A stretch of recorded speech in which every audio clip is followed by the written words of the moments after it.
Oh my gosh, I'm so late. Hi everybody. Yeah.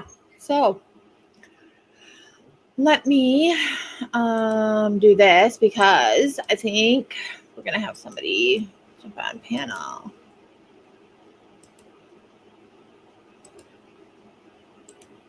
Let's hope I post the right link down here in this chat. So it's been a while since I've been live again lately. I know that it's been a while, guys. I think I might have something being worked out in the works, maybe, possibly. Someday I'll find. I think I might have something being worked out in the works, maybe, possibly. Okay, there we go. Now I am not. Yeah. I am not echoing. Can everybody hear me just fine? While I'm on panel by myself, I just want to make sure that I've got a whole new setup, and I know the last time that I was on panel alone, it was pretty hard for people to hear me. So I want to just make sure that everybody can hear me fine and that I'm not breaking up like I used to do. Hello, Margot. How are you? I've been on 3 different lives tonight.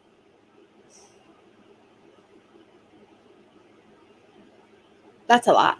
Anyhow, I did post my StreamYard link. If anybody wants to join me on panel, hey, you're more than welcome to. I'm just gonna real short and sweet to my subscribers that have not been following me around all night.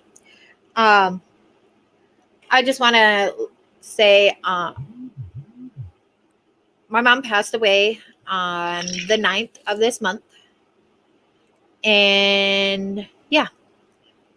And I think I might be in the works of planning some interesting things to talk about, including Jamestown, possibly, and some other things. But I appreciate everybody for understanding and still supporting me while I wasn't able to stream. I tried to upload. I did upload one video. I did honestly want to add something in, incorporate it with everything. But yeah, I just really wanted just to put something out there because I wanted you guys to know I did not forget about you guys. Oh, it's okay, Margot. I'm at peace with everything for the most part. I know she's better and she's healed. So she had a very rare form of stage 3 gastric cancer. So yeah. And we got diagnosed the 7th of last month, the 7th of this month, we had to make the decision to make her comfortable. And after that, the rest of the story was told. Long story short. I may, in the future upload something just to highlight on everything that took her and make awareness of it because it is such a rare diagnosis. And a lot of times it gets misdiagnosed, like my mother's, for an ulcer. Yeah, fun. My mother's was misdiagnosed for an ulcer. So, kind of sucks. But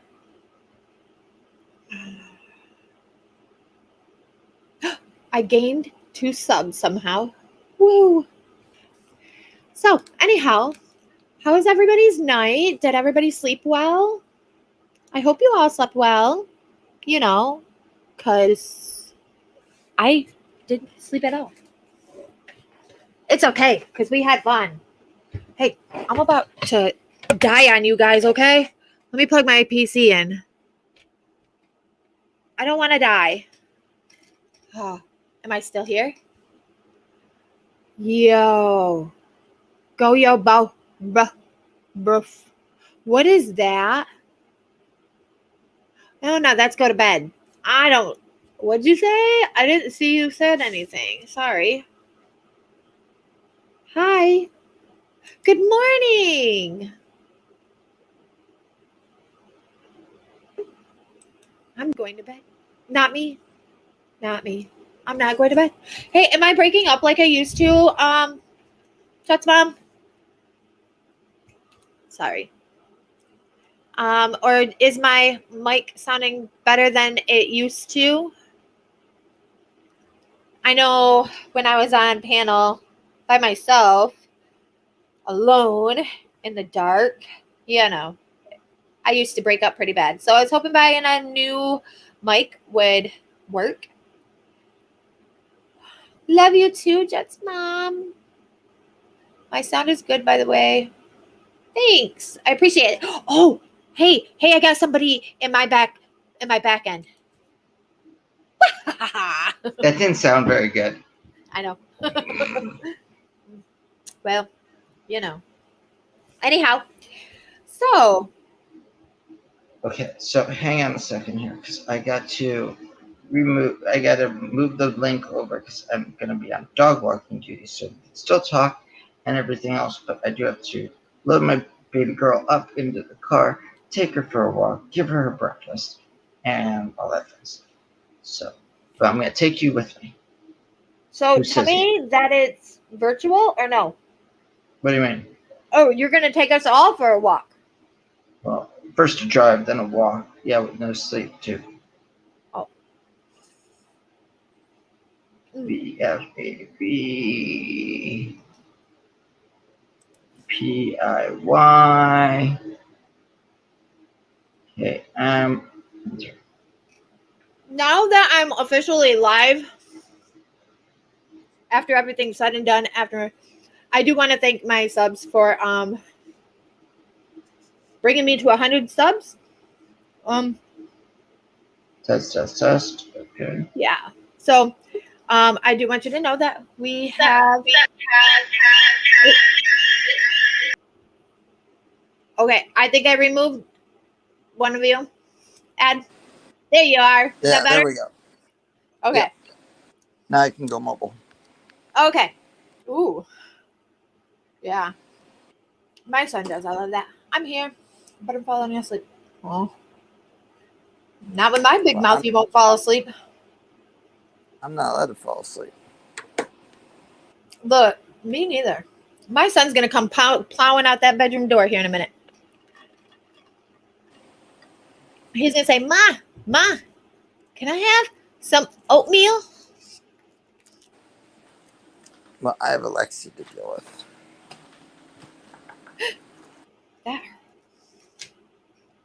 Wait, where'd she move her collar? I used to have a chocolate lab, and she would bring you her leash when she wanted to go outside. She would bring you her leash, and then once you put it on her and clip it on her collar, she would take the handle part and she would try to walk herself. She was smart. Mine's actually trained as a service dog, so. Oh, really? Yeah, she's trained for migraine. Really? My one Chihuahua, the light colored one that I showed you, not the one that I inherited from my mother, but my light colored one, he's got bulging eyes. His eyes bulge. And so yeah. He's got some bulging bright blue, baby blue eyes, and he's pretty cool looking, but he's fugly in his own way, if you know what I mean by fugly. Yeah, he's fugly, but he's cute in his own way. Ooh, well, anyhow. They're cute, you know what I mean? Perfect example, Shar-Peis. Sometimes when you're so ugly, they're cute. Yeah. So, I want to learn more about what you were saying on both aspects of what you were saying. Which part? Let's talk about. Come on, Lex. I don't want to deep dive into the Jamestown thing yet. So let's go with the the Jonesboro thing. So let's go with the nonprofit thing. Okay, so basically, Long and the short, very simple concept. I want to do a nonprofit. Considering my mom is a 2-time breast cancer survivor, my dad passed of leukemia, of acute myelodysplastic leukemia. My stepdad of pancreatic cancer, etc. I figure everybody, and excuse the fact that it's dark in the garage. Lexi, come on. Come on, sweetie. Oh, come on, Jennifer. Just let's go. That's mom is no knowing us. Huh? That's mom. She's saying no. To what? Maybe she just forgot the W. Oh. No, in chat. Lexi. Okay, but yeah. Anyhow. Anyhow, so If anybody's missed it, my mom also died after being diagnosed last month on the 7th of a cancer too. mhm. So that's why this is piquing my interest. Well, It's not yeah, enough. and I think we can all agree, well, I think it's just you and I, and just Mhm. maybe on the comments, is that, people, we all know people who have gone through cancer, have gone through cancer themselves. So it's something that everybody can get behind. It's something that, hang on, hang on. 1 second here. Mhm. Space. There we go. Sorry guys, I'm off camera because I'm eating my cookie. That didn't sound very well, but yeah. Okay. So it's something that I think that everybody can get behind. Mhm. Cancer affects everybody. Every every type of person. If you're a human being, if you're an animal, etc., it doesn't matter. Cancer affects everybody basically equally. And Mhm. um, the idea is basically because of that, it's got a wide base of support. Everybody knows that it's a very, very, very true.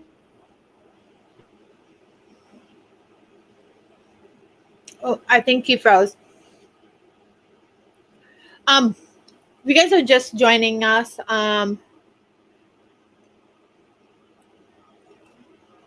this is Jason.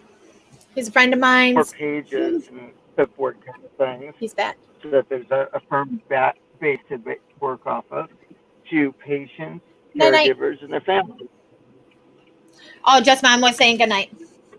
Oh, night, Margie Mount. Oh, okay. I'm sorry, you were So, cutting out, so I don't know how much you were saying when you cut out. You okay, cut out so about 15 seconds what did ago. you hear?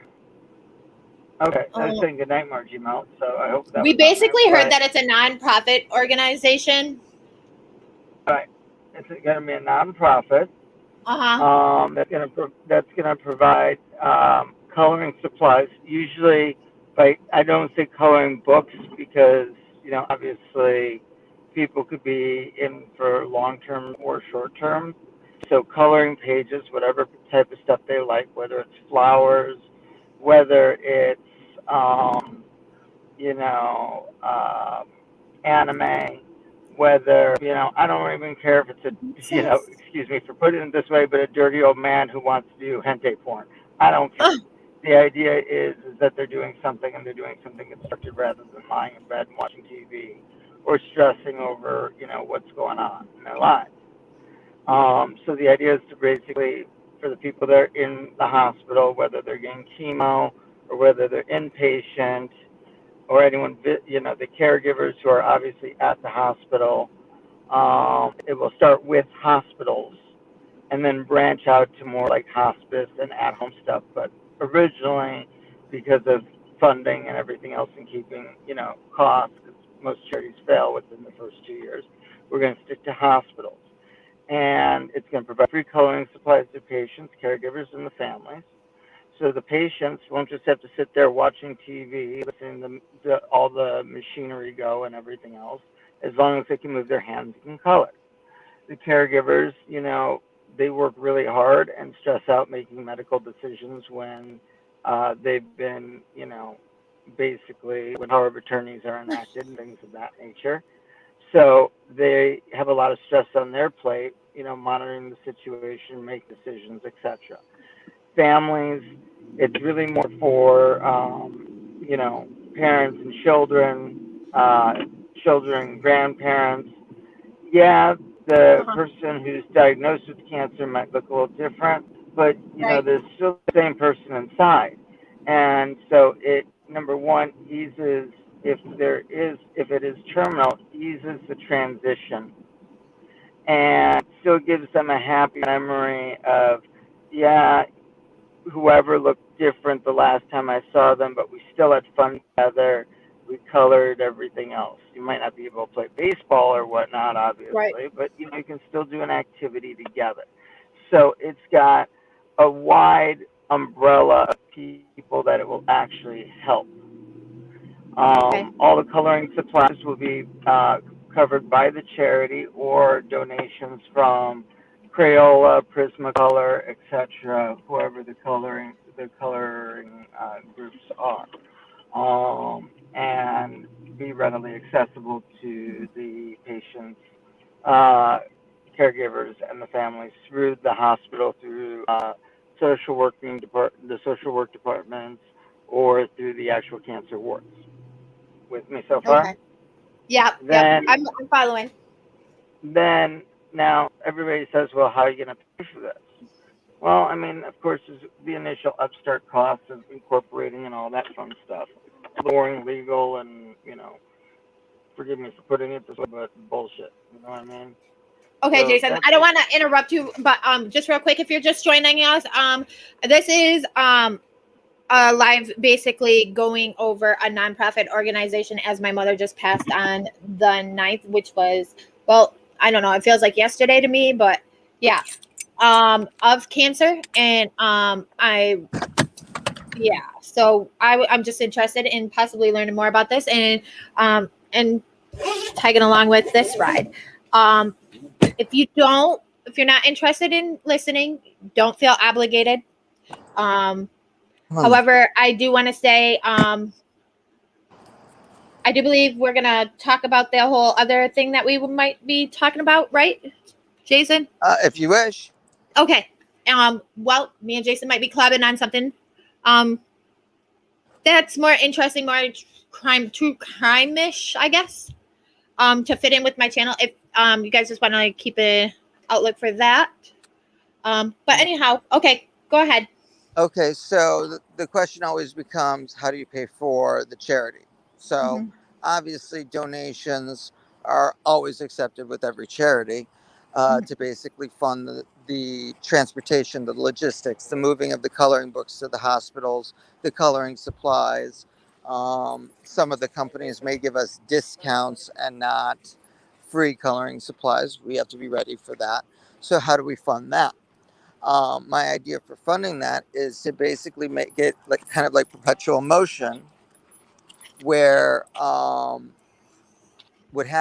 what will happen is there will be events at coffee shops, bars, cafes. People can host them privately in their house if they want to do a specific fundraiser, themselves, and do dinner parties, whatever the case may be. And Right. it is at the bars, at the cafes. Let's say, hang on, pardon me, puppy. Mm-hmm. Let's um the idea for funding it would be, let's just say the event is being held at a coffee shop or at a bar. um you'd pay, let's just say, $10-$20 for a page, and all coloring supplies are provided, and people will sit down at the bar. The incentive to the bar owner or the coffee shop owner is that people will stay, which means people will be drinking, eating, etc. So it's a win for them because they're going to get more revenue in the Right. door for that. And there's plenty of space to sit. People that know about the event will come in and pay the money, etc. Pick out whatever picture they want of any of the coloring books that we have, and go with it. And hopefully, people that are were not aware of the event but are seeing what's going on and that people are having fun and doing their thing, will possibly join in as well. And this would be handled by people that would be doing the marketing, so to speak, Right. for this. So all those dollars would basically turn around and fund the gas that basically volunteers would drive the coloring books to the hospitals with. It would fund coloring supplies and other promotional stuff so that we can get the word out about the program and build up revenue. Probably start with one hospital and move forward from there to try and get as many hospitals as we can, most likely focusing on hospitals that specialize in cancer. For example, are you on the East Coast? Yeah. So like the Moffitt Center and I think what is my nearest? I think ours is like the Blodgett Cancer in Grand Rapids. okay, so you're in Michigan area. Okay. Yep. Yep. Okay. Yeah. Oh, you knew that right offhand. Oh yeah. I'm doing a lot of brewery stuff, been Bells, etc. So, Okay. anyway, and yeah, you're not that far from me. You're about 3-4 hours. Yeah. Yep. Anyway, so the idea would basically be to have events at brew pubs, bars, um, cafes, etc., that would help raise awareness, help raise the idea of it. The money that's earned would be used to purchase other coloring supplies that are not donated, to basically send the coloring books out either by postage, UPS, FedEx, local delivery drivers that are volunteers of the organization, and basically give everyone a chance to contribute in any way possible. And also, while these people are coloring for the help of basically raising money for a charity so that we can keep the program going, they're also hopefully learning the great relaxation and meditative qualities of Coloring. coloring. Right. So people So this that is are not coloring for cancer, right? yes. Okay. So the people are coloring. The people that are in it will be coloring for to help fund the program. So they're coloring for the cause of helping other Uh huh. patients, etc. Color. Right. That sounds fun. Yeah, So, it sounds very interesting for sure.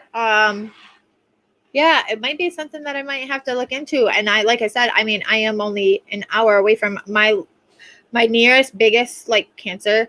I do have smaller places here near mhm. me, but I mean the biggest one would be there in Grand Rapids. So Right, right.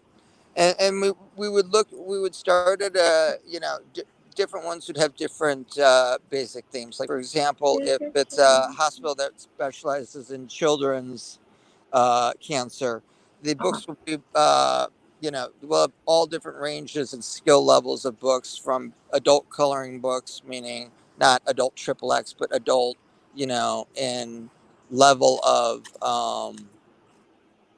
difficulty, to very basic coloring books that a 5-year-old or etc. could use too. And just people can take the time, relax, and enjoy the Time with your actual loved coloring ones. books that exactly. And for the bigger institutions like Moffitt, like the regional cancer centers, the big ones, those ones would have the full line of whatever coloring books etc. we can get. There's also, of course, free pages that can be printed off the internet for coloring. Oh Um, yeah, but the expensive part is basically, if you think about paper it, and ink. the pencils and the actual stuff, Right. which would be provided at the tables for the actual marketing events, so that you don't have to bring your own coloring supplies. Everything's right there for you. And those, Look, I wish this was around when I was at the hospital last time, because let me tell you, I have well over well over 400 pens. So and I'm like, oh, what if I might want that color? So I got to bring these ones. What if I want these colors? Yeah. So needless to say, carrying around almost 800 pens is not light. well, actually, I have my set because I use pencils. Mhm. I have my set down to about 200. I have my sets of Verathins, which are just for right along edging or doing fine line work. And the others, I use Prismacolor Premier, which are basically what the art, like professional art students use, the ones that are going for their masters, etc. There Uh, was actually a brand of colored pencils that in another creator's coloring group that she had, and mhm. it started with a W. It was like weird. It was like WAI Oh, Wasabi or something no, like that. I know what you're talking about. It's like well, not Wesson. And It's yeah, it's a weird off one, like weird off name, but them colors are amazing. Those color pencils. well, They're expensive though, very expensive. yeah, a set of 150 pencils, a single set for Prismacolor for the main set, not including the Verathins, Hmm. is somewhere between 110 and $150 for a set. Yeah, And you also need to have your sharpener. You need to have your blending pencils, so that you can, intermix colors. You need your, there's of course the traditional black uh, uh, yeah. in the thing, but there's also a color that does not appear unless you purchase a set with it, which is an ebony color. It's more of a richer kind of like if you think of an army boot that is shined up, that kind of color and Hmm. mix. There's also the gold and the silvers and the bronzes. So all those basically would be available. There's very simple techniques for blending. Some of them use pencil, and then there's also I blend. don't know if they got to go out that in depth, but Well, but it's not that everybody's going to go that in depth. It's available if you want to use it. And true. with the idea of pencils rather than markers is in a sense to do something that Margie always tells me to do, and that is to slow down. Hi, Uh, Christella. huh? Oh, I was saying hi to Christella. She's joining us. Oh, well, Yeah, she always just yells at me. Now, be kind. Think about it first. so basically that in and of itself is the idea.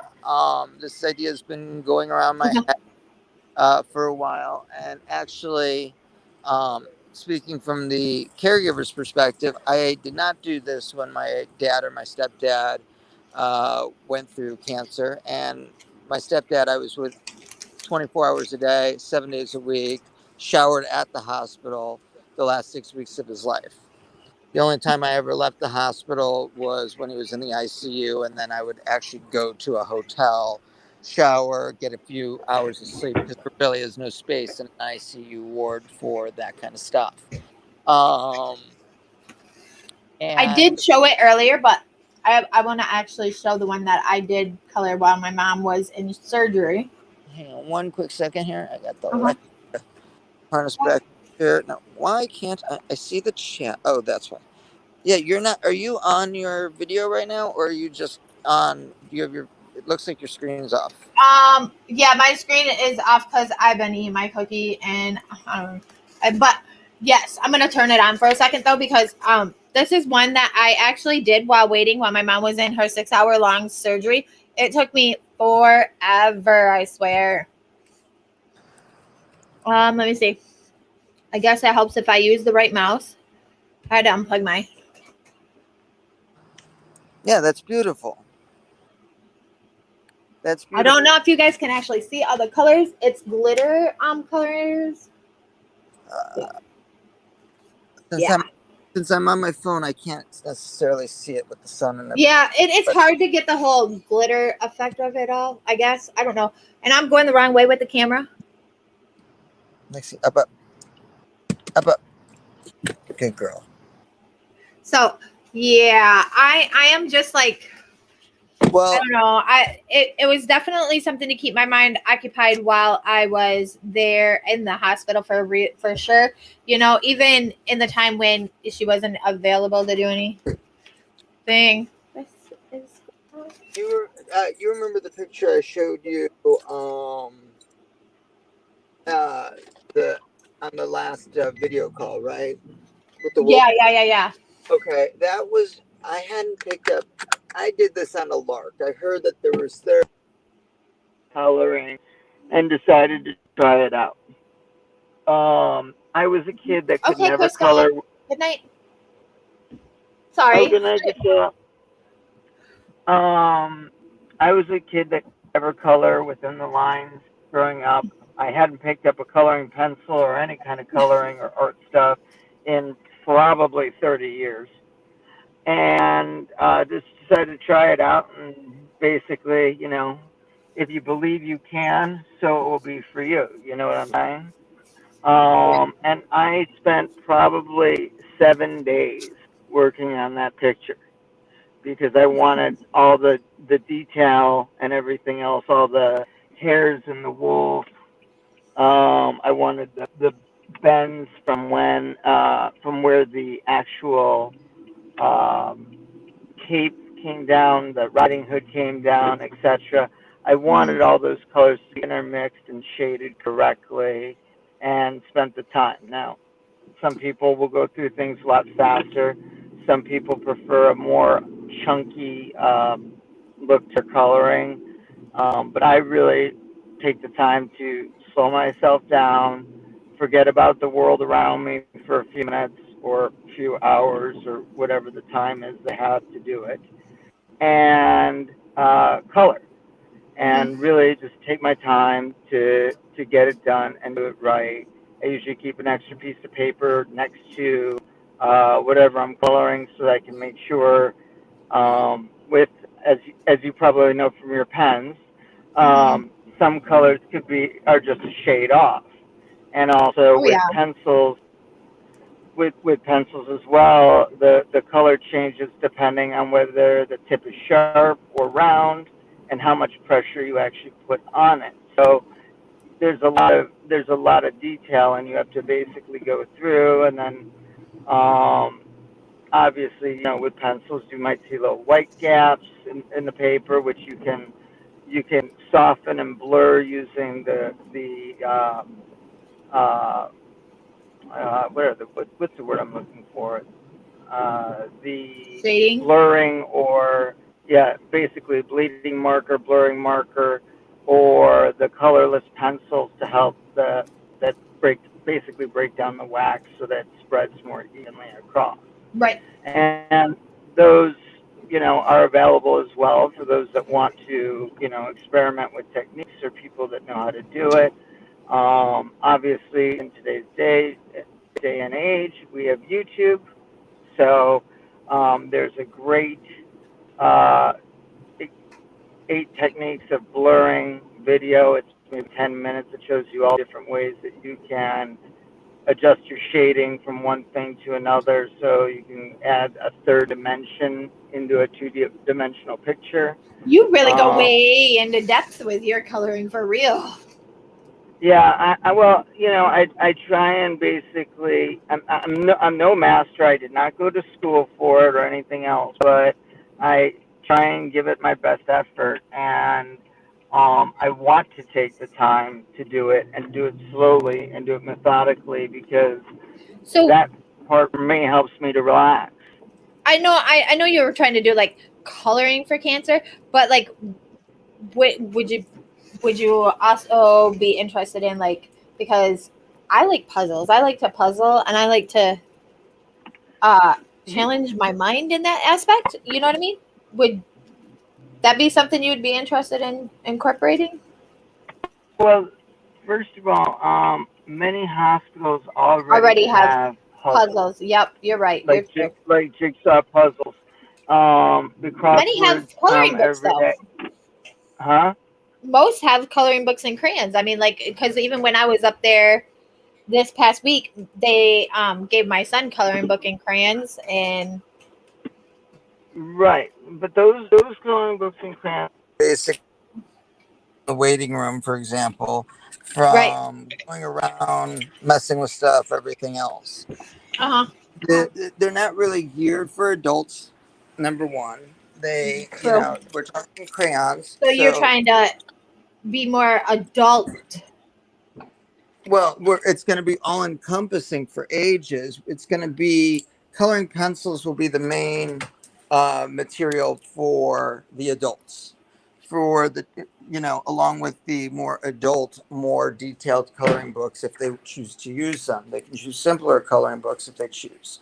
For the children, there would be more like thin markers or coloring pencils if they choose. But the issue is with any new charity, etc., it's a funding issue. And so the trick is to start off, we have to basically focus on um, having a mission specific goal to start. And we can always expand from there.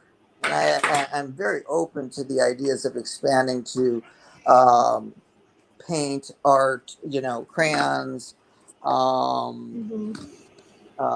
markers, gel pens, anything that basically is that will take time to do. The only thing is we have to start somewhere. And considering most, we're talking bars and coffee shops, it's not very often you find a child in a bar, and if you do, you wonder about their parents.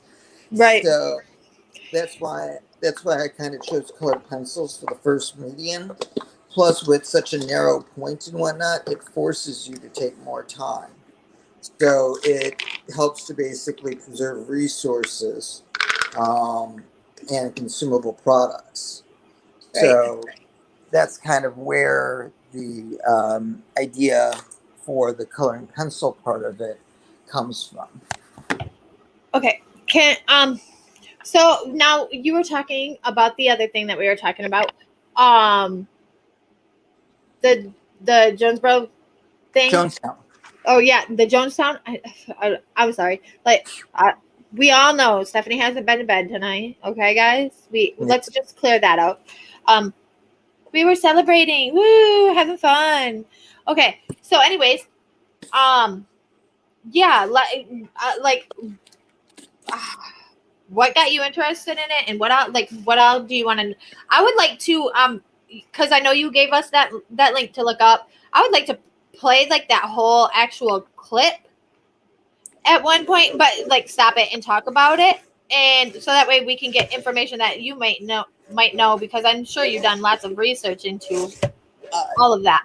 Yes, I've been published by the Jonestown Institute. Oh wow. It's a foundation. It's not even a nonprofit because they do not accept cash of any sort. It's ran by a man by the name of Fielding McGee, whose wife Rebecca Moore lost over a half dozen relatives in Jonestown. Really? She is still a professor, but she's basically retired at University of California, San Diego, and at UCSD. And her husband basically has led the project. And every year, through Freedom of Information Act requests, we get new documents that some of them are very difficult to decipher.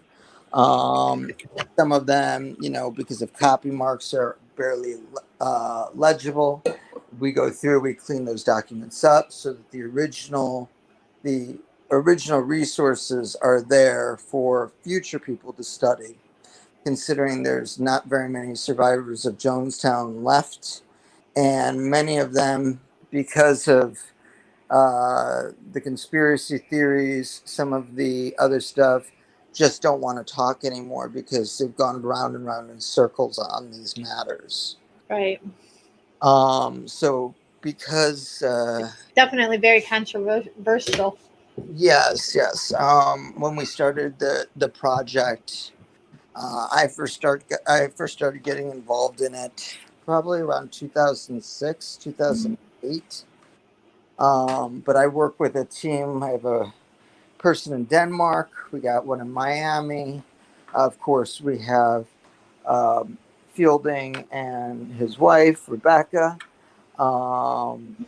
that, actually lost people. We have people that have actually been to Jonestown both a year after and basically 20, 30 years after, where the jungle's overgrown it.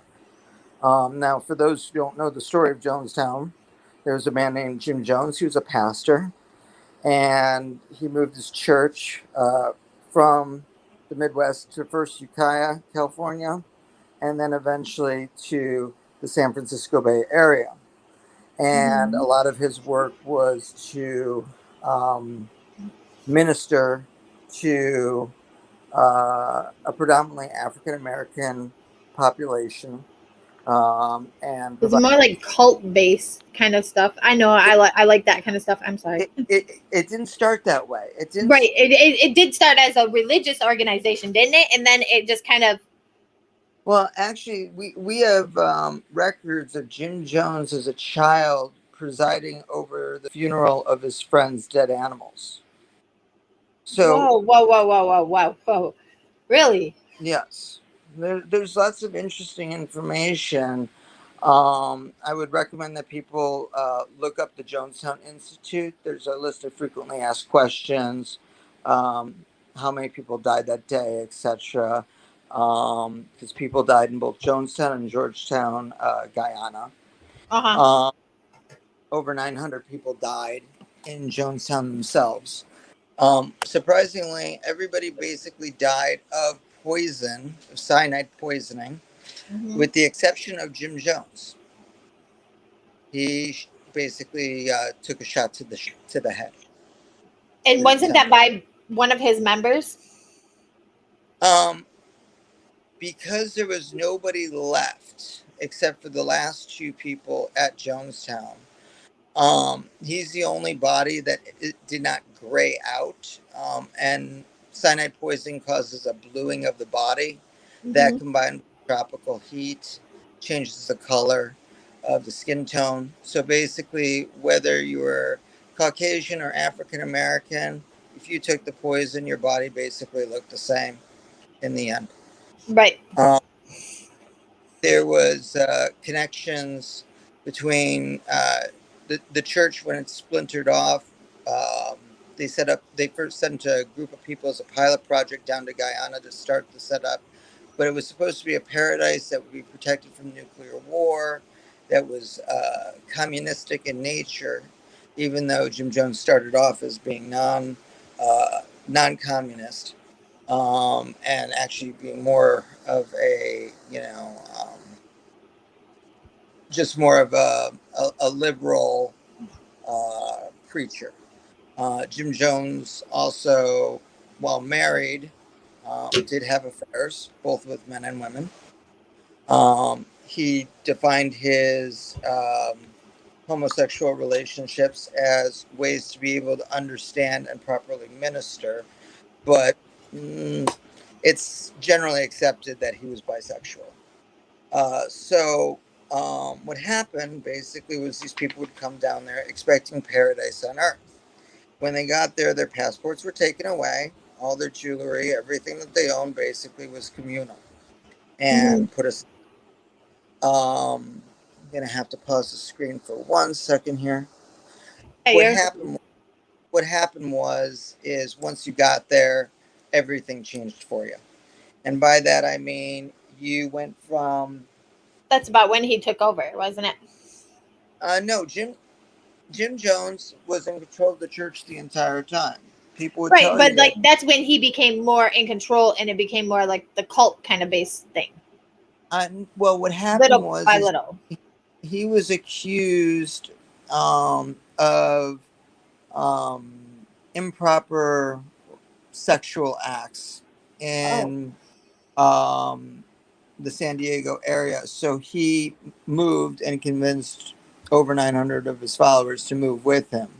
And others arrived at different times to move down there to avoid oversight. A group of family members were worried about the conditions of their family members that were part of the church. and a congressman by the name of Leo Ryan, whose assistant Jackie Spears is currently a Congress lady, went down there to investigate. They went down to investigate and had a gentleman from the U.S. Embassy there, an NBC News crew, etc., and the lawyers from Jonestown. At first, they didn't want to let him in. Then they let Ryan in, and then they let basically everybody in. The people of Jonestown were prepped for this meeting to explain that they eat well, that they eat chicken and beef and vegetables and everything else. But it Right. was really a huge thing because these people, while there were pigs and other animals, their diet was mostly vegetarian sustenance farming. These people were worked 12, 16 hours a day. If you had extra energy to fight, then you weren't doing enough work. And then to add to that, your sleep time was interrupted constantly by what they would call white nights. White Yeah, that's nights where meant that, they sounded that alarm and wouldn't let them sleep for well, time periods. well, no, a white night was there would be a call over the PA, which Jim Jones's voice was on the PA all the time, reading the news during the day.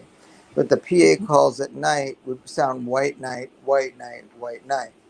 Um, some say that the white stood for the White House and that there was going to be a problem from Washington. But the idea of a white knight was that the situation was one where the entire community was under potential direct attack Mm-hmm. and they would have to discuss it. So, therefore, Jim Jones deprived these people that were working nonstop of their sleep as well.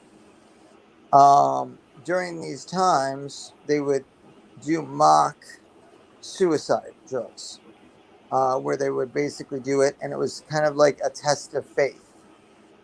Jim Jones, the people that Jim Jones, his flock, if you would, did not view him just simply as a pastor. They viewed him as a prophet. And that makes things a little bit different when you go into the records. And you'll hear it even on what we call the death tape, which is Q042. He says, I'm not speaking to you as your leader, I'm speaking to you as a prophet. Mm-hmm. And they would practice these suicide drills. So even the community themselves, when they were called to the pavilion the day of their death, Right. could have thought that this was another mock drill until the children started dying. And what sparked this off basically was when the congressman arrived in the news crew. Two people agreed to basically sneak a note to the congressman with their names on it to say, "Get us out of Jonestown." Well, Mm-hmm. they accidentally slipped it to the NBC News crew, who forwarded it to the congressman, and the congressman realized, hey, there's a problem going on, and basically felt that as a congressman, he could provide the shield of Congress to anyone who wanted to get out. So many more people wanted to leave than anybody thought, to the point that they had to get another plane. And as they're basically, people are being torn from their children, uh, the children weren't allowed to go unless both parents wanted to go. And Mm-hmm. in those cases, it wasn't both parents that wanted to go. So people had to leave their children behind. A man by the name of, known as Ujara, attempted to stab the congressman.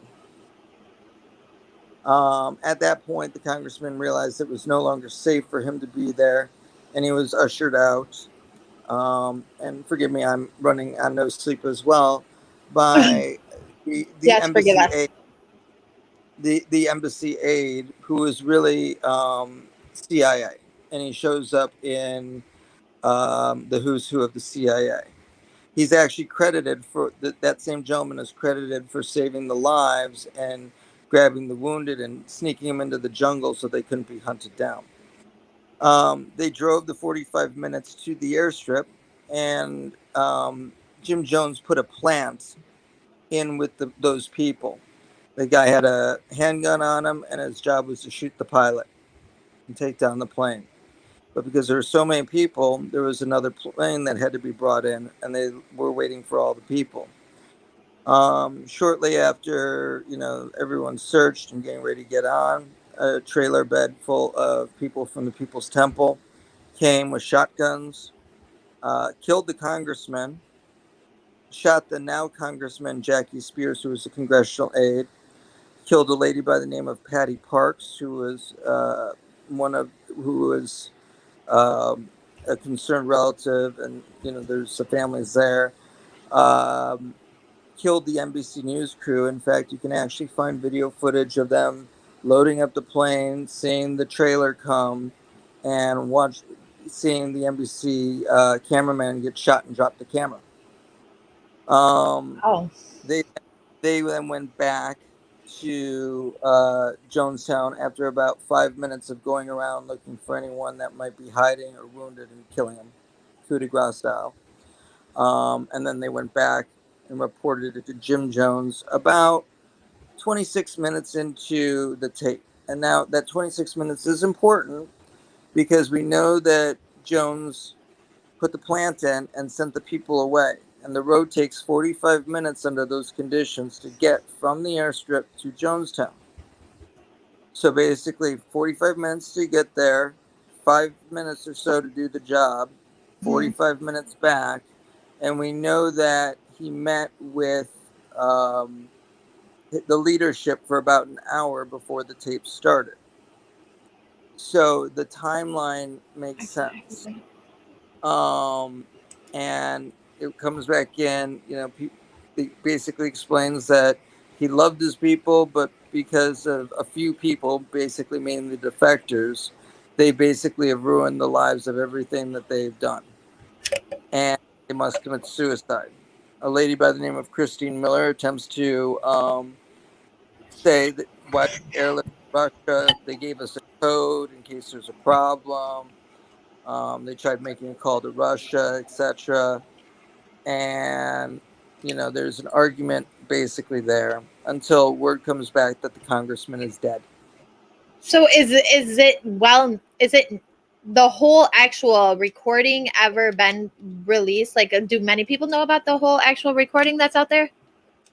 Yeah, but the recording that they're hearing is a copy. The original recording was done on reel to reel. So people think they hear things like organ music or other things on the tape. But if you have a proper sound engineer go through it and keep the pitch, but speed up or slow it down, you'll find out that that's actually other stuff. For example, hidden in the tape is the song Ain't No Mountain High Enough. And at that point, when they knew that the congressman was killed, you hear another lady and say, "It's all over now." And he makes a big thing to hasten with the medication. He tells his wife, "You got 45 minutes." 45 Wow. minutes because that's time to get to the airstrip. And one of the people then reports, and this is one of the things that I was the first to find. The FBI didn't find it. Other people didn't find it, but there's a line where somebody comes up to Jim Jones and says, "Wesley saw," and now that we know that there was a gentleman named Wesley who was in the party that went to the airport to do the shooting. It's my position, though I cannot prove it, that he was driving the tractor because Wesley, his job occupation at the agricultural center was as a tractor driver. So I believe he was the one who drove the tractor, and he would have been most likely to see what I'm about to tell you because everyone else was involved in the shooting the people. But the quote is, "Wesley saw 2 GDF," and then it kind of drops off, and you hear Jim Jones say, they dropped their machine guns and ran into the bush, but there'll be more. So now the Guyanese Defense Force is aware that there's something going on, but really the police and the GDF didn't get involved with the actual shooting because they viewed it as this is an American on American issue. But it was, it was still going to get reported. So it got reported up the food chain, and Jim Jones was convincing his people, that they were going to be parachuted in on, and that they better not have anybody left when they're gone. That they're going to torture their children. That they're going to torture their seniors. They And you can't hear do. all this? Yes, you hear all this very clear as day on Q042. Okay, I'm Um, trying to get it up. Q042. right. Okay. And, 4. um, and then you hear them when they get the medication there and everything else. You hear basically the lineup. Parents told older children are to comfort the younger children. Parent comfort the older children, and they start distributing the poison. It makes sense to poison the children first because once the children die, think of it from a parent's perspective, you have nothing more to live for. Your progeny is gone. The elderly, it was the elderly were the easiest to basically dose. They couldn't run, etc. And basically everybody was poisoned with a mix of cyanide and sedatives, basically to kill them. And nobody would have known what was going on until the first people started dying.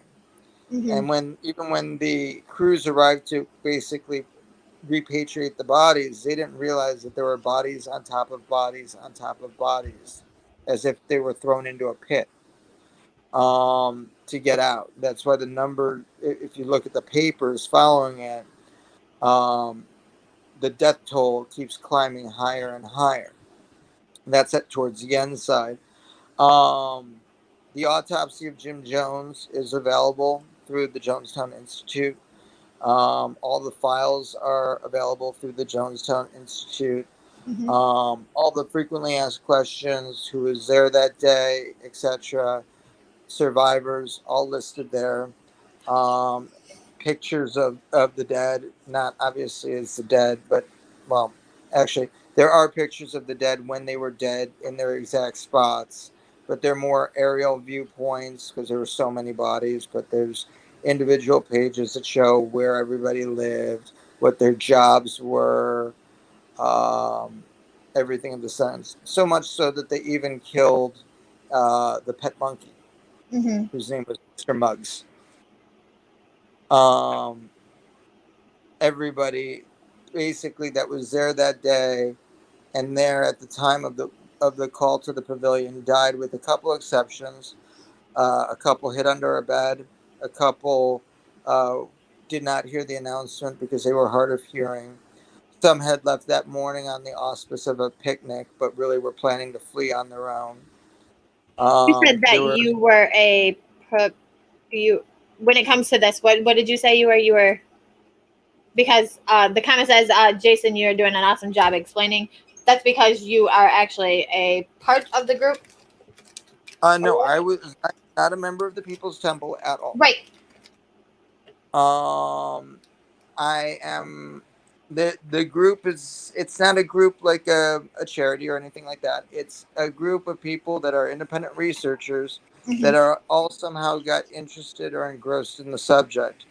Me, I wanted to try and figure out, some of the conspiracy theories and either prove or disprove.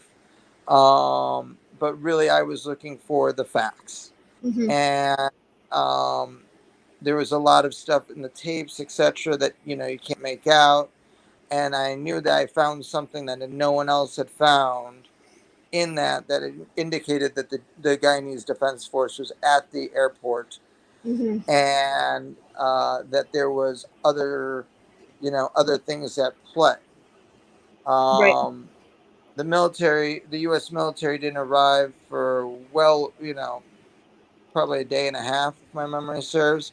The Guyanese were the first ones in, and they basically wanted nothing to do with the putrid smell of over 900 bodies, Oh yeah. but basically secured the scene until um, aircraft arrived, and then requests for snow shovels arrived because the bodies were rotting so bad that they try and pick them up and they'd fall apart.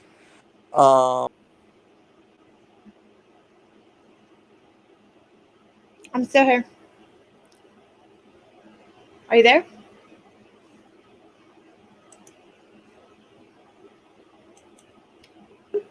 Oh, we must have. Oh, there you are. I apologize for that. No The problem. the loss of life, especially the lives of children who really were innocents and had nothing to do with it. They came because they didn't come on their own volition. They came because their parents came. Mhm. Children were born there.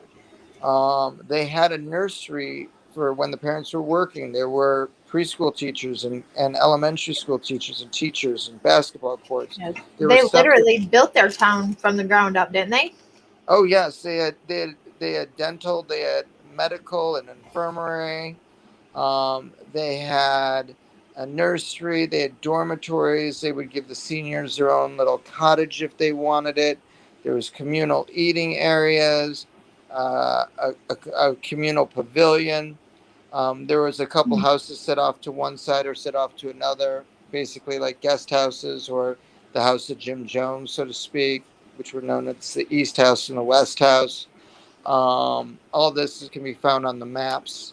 Again, you can find those very easily on the Jonestown Institute website. However, there's a man by the name of Joel Thomas. Mhm. He's on Facebook. He and I have been working on remastering some of the audio, cleaning up the files, and also building a three-dimensional viewpoint of Jonestown, which will Really? eventually include a before, just a layout of the town, and also take all the historical photos and basically embed them where they are. So when you turn, you will see it as if you were on the ground. Oh, that would be cool to do We like a virtual tour. Yeah, and over 1,000 man hours have been spent just on that part of the project at this time. That was a big COVID project. Oh, Um, and everything is being done to focus on the detail of that. that'd be Um, interesting to see when it's done. yes, it's still a work in progress. I'm not at this point not allowed to release the information because the actual construction of this is being handled by Joel, and I have to take care of the writing of the articles, and then we have to work on the embedding of the photos. But that is basically the story of that. The aftermath, obviously, the bodies were cleaned up. Most of them were buried in California in basically a mass grave. Um, Congress passed an act called the Ryan Act, which basically made it a federal crime for a congressman to be killed even off of U.S. soil and made it prosecutable by U.S. law. So there were some changes made there. Mhm. There are some interesting twists to it. The person in Georgetown, a mom who's the main person in Georgetown, killed her youngest child, killed the youngest children, and then her and her oldest daughter simultaneously slit each other's throat. Really? Hmm. That is sad. That is very sad. Yes, and the information was very sparsely leaked out because of fear that Jones might have sent a message to the California group to Mhm. basically execute a mass suicide there too. And the effects, obviously, of a mass suicide in '78 would have been a major, um, have had a major effect on people all over the place. Mass Mhm. hysteria once they find out people are dying. Where else could there be plants? Um, One of the ladies from Jonestown was actually the I don't want to. I'm not sure if concubine, was having an affair with the ambassador. There's all sorts of little gems in this. Tim The thing Carter, that who trips me out the most about these kind of things is what what makes people want to do this. Like I mean, I get the whole thing of being okay in charge of everything or everybody, but like what really possesses somebody to just I mean go to this extent, you know? well, once if you think of Jim Jones as a narcissist by this point, once Oh, the congressman was dead, he knew that more people would be coming more, and basically people were going to be taken into custody. Right. Once the people got back, if he did nothing, they were going to tell him about the conditions at Jonestown, where if you acted out of line, you would have been drugged, or you would have been put into a basically a box, or would have been sentenced to extra labor time.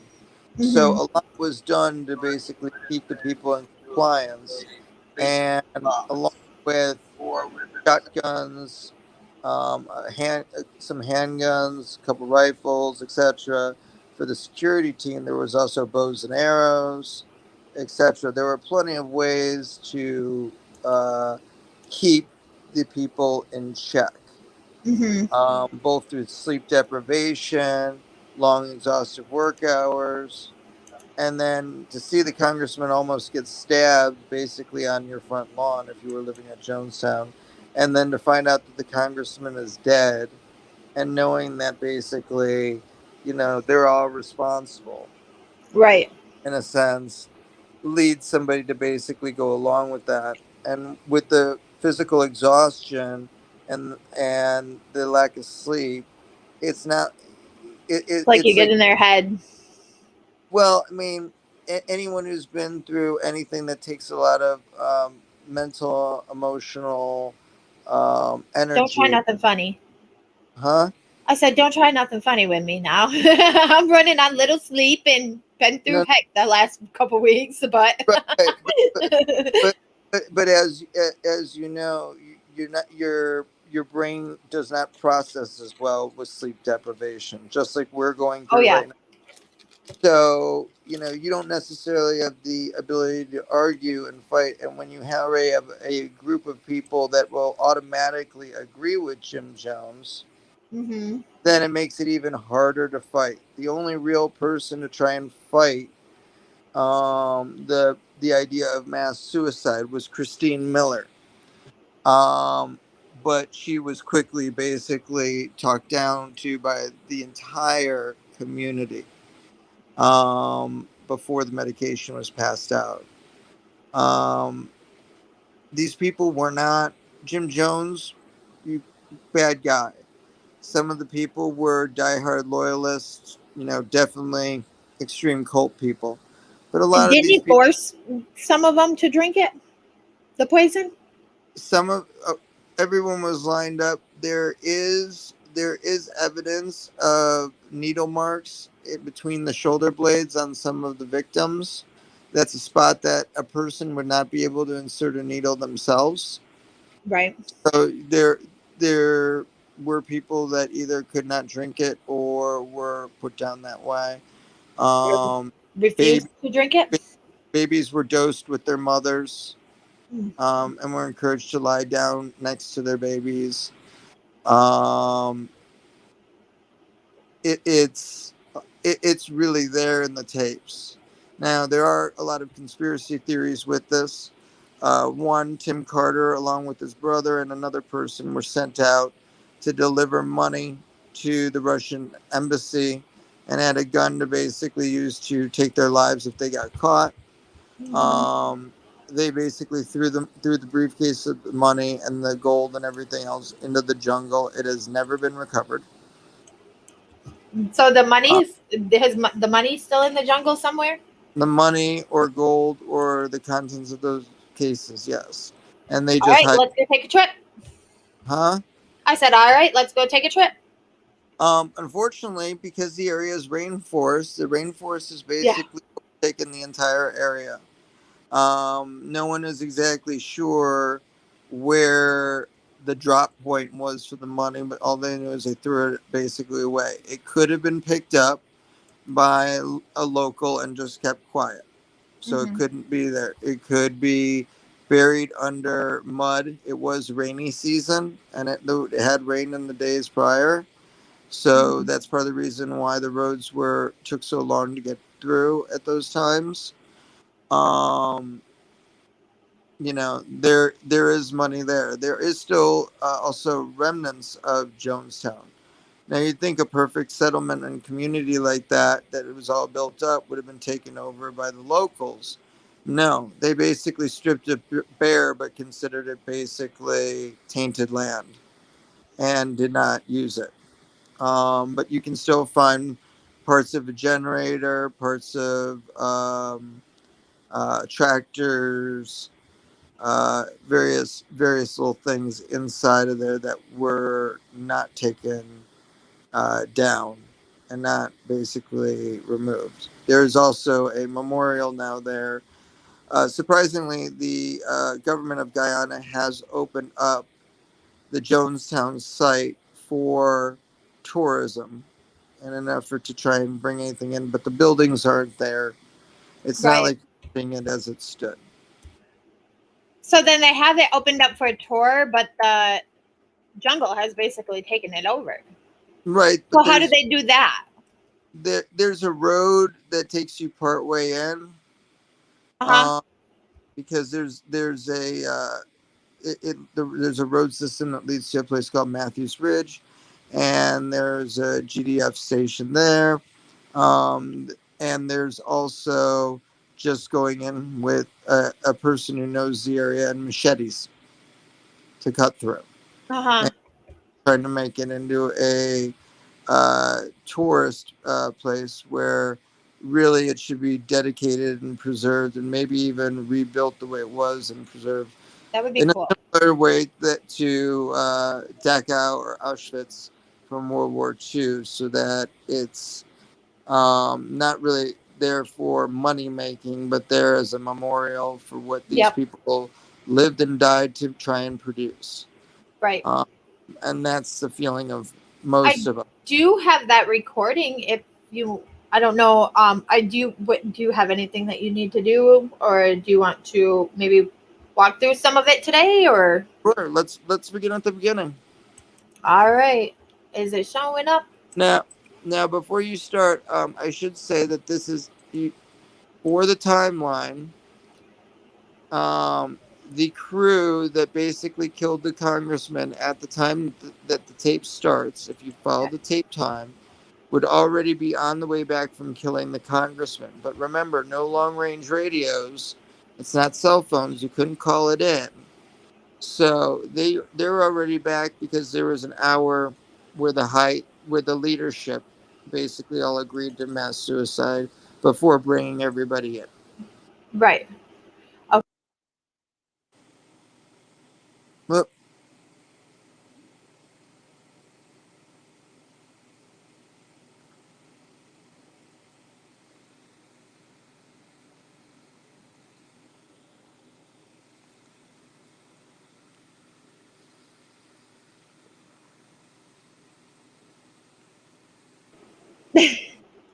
I kicked myself up.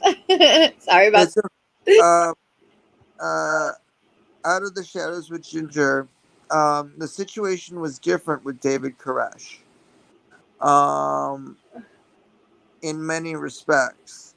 uh-huh. Uh, David Koresh knew the New Testament forwards and backwards and was going for an end of days where the idea of Jonestown was to create a paradise, uh, almost like an Amish style paradise where everybody worked and moved through.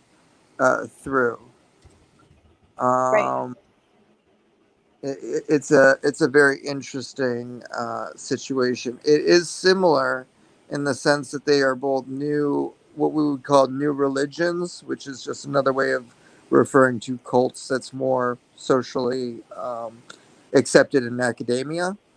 Mm-hmm. But there were major differences between the two. If you think about Texas with David Koresh, people could have left, run, etc. But when you have your passport taken away in a foreign country, and You you'll have get no means of escape, neither. yeah, and you'll get lost in the jungle trying to get out and probably die or be eaten. That might be why. Sorry. I am trying to pull it back up if I can get it to pull back up.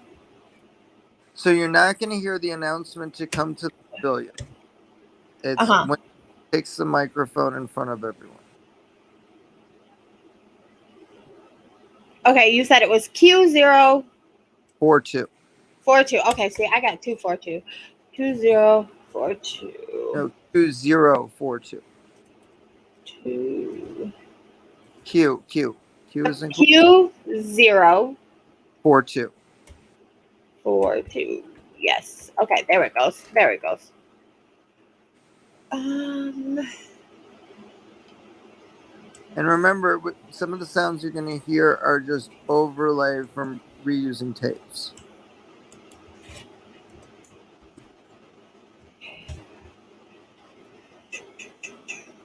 one second it pulls it up, and the next it don't.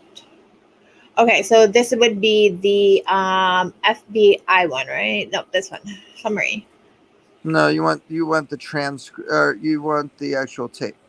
I had it, and I don't know why it's not pulling up all the way. There it is. Oh. Why are you not pulling up for me? Death tape.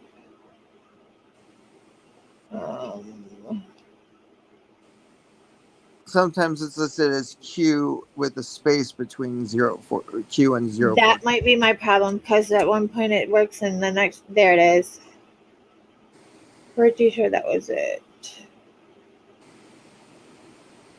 The Jonestown. It's also referred to, the death tape, exactly. Yep. And now I don't. Is it 42, 44, and 29? Yep. Okay. All right. Then that would be it. We're gonna play that. Yeah. So let's share screen.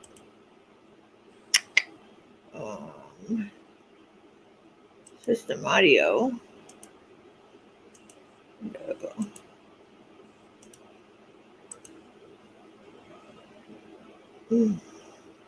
And people do, just as a warning, this can be graphic, and people are known to cry from listening to this. So, just as an audience awareness, this may be sensitive to some viewers and listeners. This one's it, right? Can you see it? Are you able to? No, not the first one. Okay. Just type in Q042 and then space death tape, and you should find it. Q042 space. Let's take. Okay. Cool. I'm not.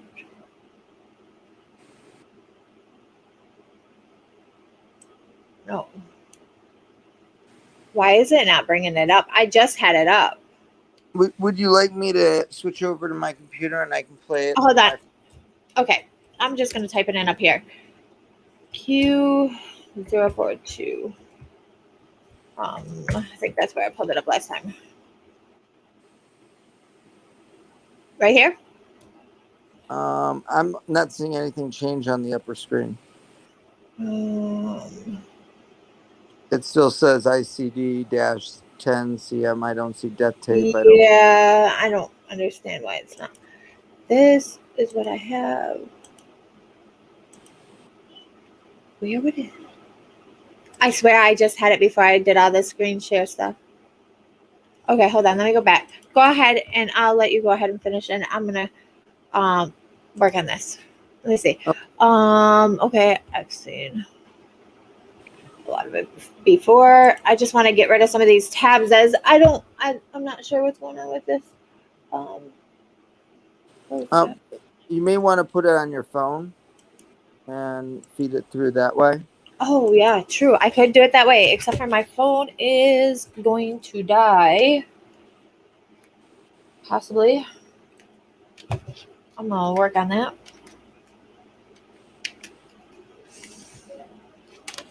Let's see if we get it to work this way.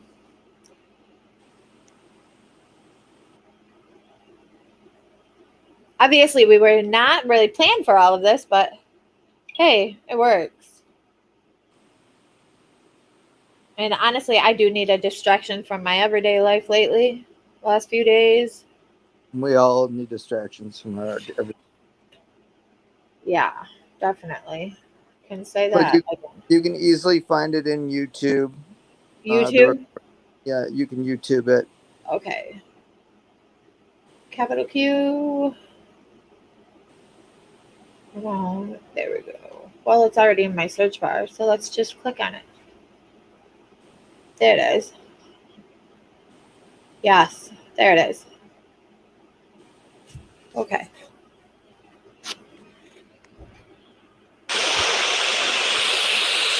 Are we good? Yep.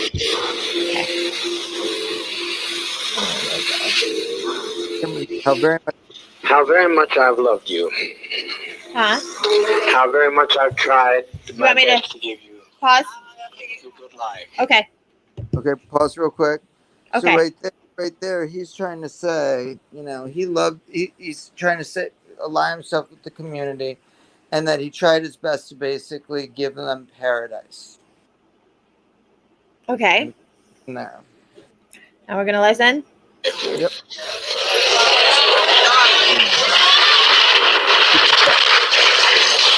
Can everybody hear that? Okay. Is that too loud or? In spite of all of that I've I tried, think we got it recorded. You said a handful of our people with I their don't- lives back it up. have made our life Okay. impossible. We missed a piece.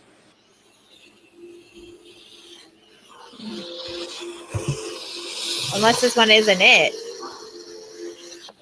How very much I've loved you. How very much I've tried my best to give you a good life.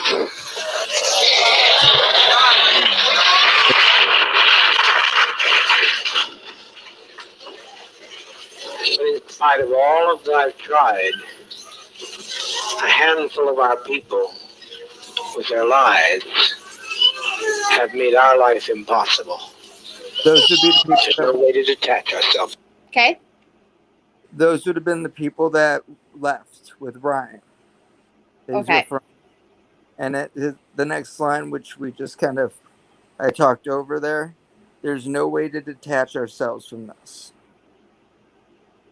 Okay? Okay. From what's happened today. Not only we're in a compound situation, not only are there those who have left and committed the betrayal of the century. Some have stolen children from others, and they're in pursuit right now to kill them because they stole their children. And we are sitting here waiting on a powder keg. I don't think this is what we want to do with our babies. I don't think that's what we had in mind to do with our babies. It was said by the greatest of prophets from time immemorial, no man takes my life from me, I lay my life down. So to sit here and wait for the catastrophe that's going to Just go ahead and let me know if you need me to stop. Okay, well, on an airplane. Okay. You just stop it at any point that you feel that you want to ask a question. Easy as that. Okay. But basically, the handful of lies. Or if I see any in the chat, I will stop it. Okay. It's going to be a catastrophe. Almost happened here. Almost happened. The congressman was nearly killed here. But you can't steal people's children. You can't take off with people's children without expecting a violent reaction. And that's not so unfamiliar to us either. Even if we were Judeo-Christian, if we weren't communists, the world, the kingdom suffers violence, and the violence shall take it by force. If we can't live in peace, then let's die in peace.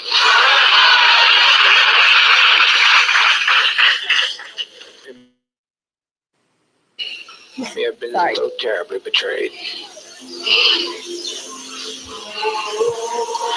But we tried, and as Jack Beam often said, I don't know where he's at right this moment. Where's Jack? He said, if it only worked one day, it was worthwhile.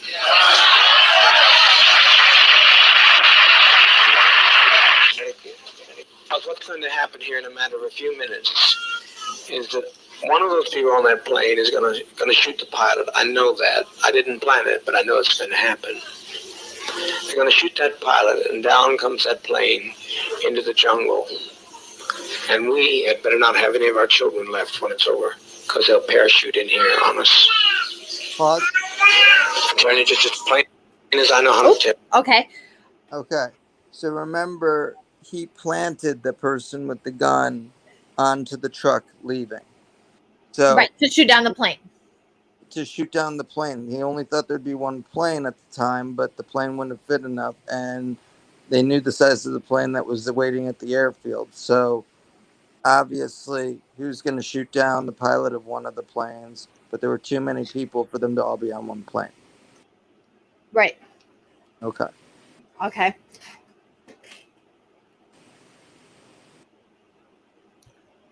Tell you, I've never lied to you. I never have lied to you. I know that's what's going to happen. That's what he intends to do, and he will do it. He'll do it. Fortunately, being so bewildered with many pressures on my brain, seeing all these people behave so treasonous, it was just too much for me to put together. But Okay. So I I just want to say it boggles my mind how he persuades all these people to think that, you know, the government or the congressman is the bad one. No, But it in wasn't. reality, nothing bad would have happened had he have just let them leave. Well, no, not quite. Oh. Because, okay, the congressman wasn't the bad people. The Right. congressman was the instrument of the bad people. The people that were the bad people were the concerned family members of the people of Jonestown That were sent the congressman, right? who came with the congressman and were sent Okay. with the congressman. Also, the gunman on the plane was named Larry Layton. He was actually paroled in the 2000s, and but he did not die. He was actually the other people on the plane grabbed the gun and, you know, basically protected the situation. Uh-huh. Wow. Crazy. I now But- know what he was telling Oh, me. go and ahead. It'll happen. Oh, so he now knows what he said it was going to happen because he planned it, and Larry Layton was one of his most trusted people. In fact, the people that were the defectors wondered why he'd want to defect. And so that is kind of the story of how he knows that the plane that the plane's gonna come down. Right. I don't know. I guess it's mind-boggling to me only because I'm like, how can anybody be so gullible and just to believe all of this, you know? Well, I- you hear the cheering of the Right. crowd. They let us die in peace. He already has the support of the Most- great number of people, probably through what sociology would call groupthink. I can admit I would never be able to do this to my child. But all right. Well, when there's a bunch of people with guns around you, basically watching to make sure that this is You done. do? Yeah. I guess you kind of have no choice, huh? You really didn't. True. If the plane gets in the air, even. So my opinion is that we be kind to children and be kind to seniors and take the push and like they used to take in ancient Greece and step over quietly because we are not committing suicide. It's a revolutionary act. We can't go back. They won't leave us alone. They're now going back to tell more lies, which means more congressmen. And there's no way we can survive. Anybody wish? Anyone that has any dissenting opinion, please speak. Yes. What is that in the background? Have you guys been able to decipher that? There's a few stops and starts in it. The music in the background, yes, we have, because the original tapes were on reel to reel and were transferred to a cassette. It's impossible to separate all the tracks. Right. Part of it is track overlap because a reel to reel's got 4 channels basically left and right on the same strip. Part of it is the fact that these tapes were reused. So So, it's kind of like a background from like maybe a previous recording. yeah, music.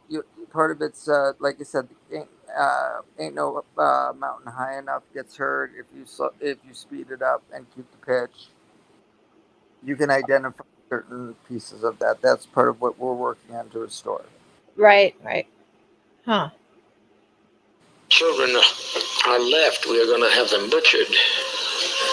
We can make a strike, but we'll be striking against people that we don't want to strike against. We'd like to get the people who cause this stuff, and if some people here are prepared to know how to do that, to go in town and get Timothy Stone, but there's no plane. There's no plane. You can't catch a plane in time. He's responsible for it. He brought these people to us. He and Deanna Myrtle. But people in San Francisco will not be idle over this. And not take our death in vain, you know. Yes, Christine. Is it too late for Russia? Here's why it's too late for Russia. They killed. They started to kill. That's why it makes it too late for Russia. Otherwise, I'd said, Russia, you bet your life. But it's too late. I can't control these people. They're out there. They've gone with their guns, and it's too late. And once we kill anybody, at least that's the way I've always put my lot with you. If one of my people do something, it's me. Yeah.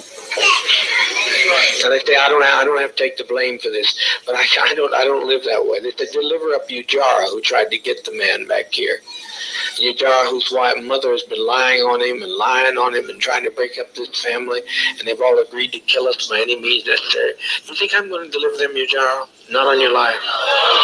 No. Anyway, it might go, then it'll help. No, you're not going. You're not going. So what did he say there in the background? Do you know?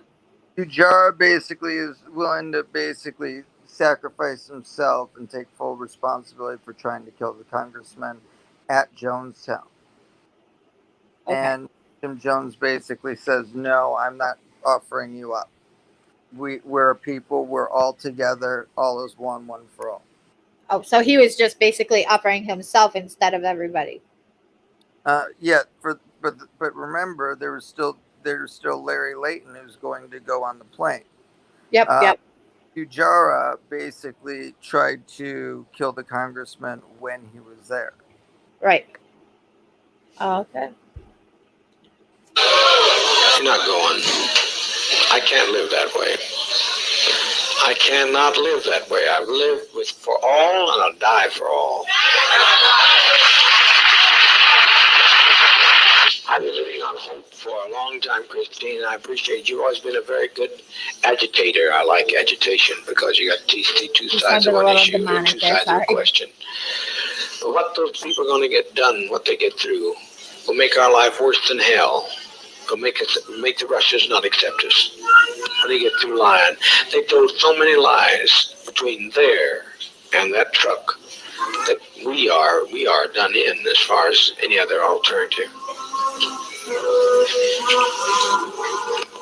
Okay, so before I go any further, in this recording, do you actually hear any of the gunfighting or the shooting and stuff that takes place?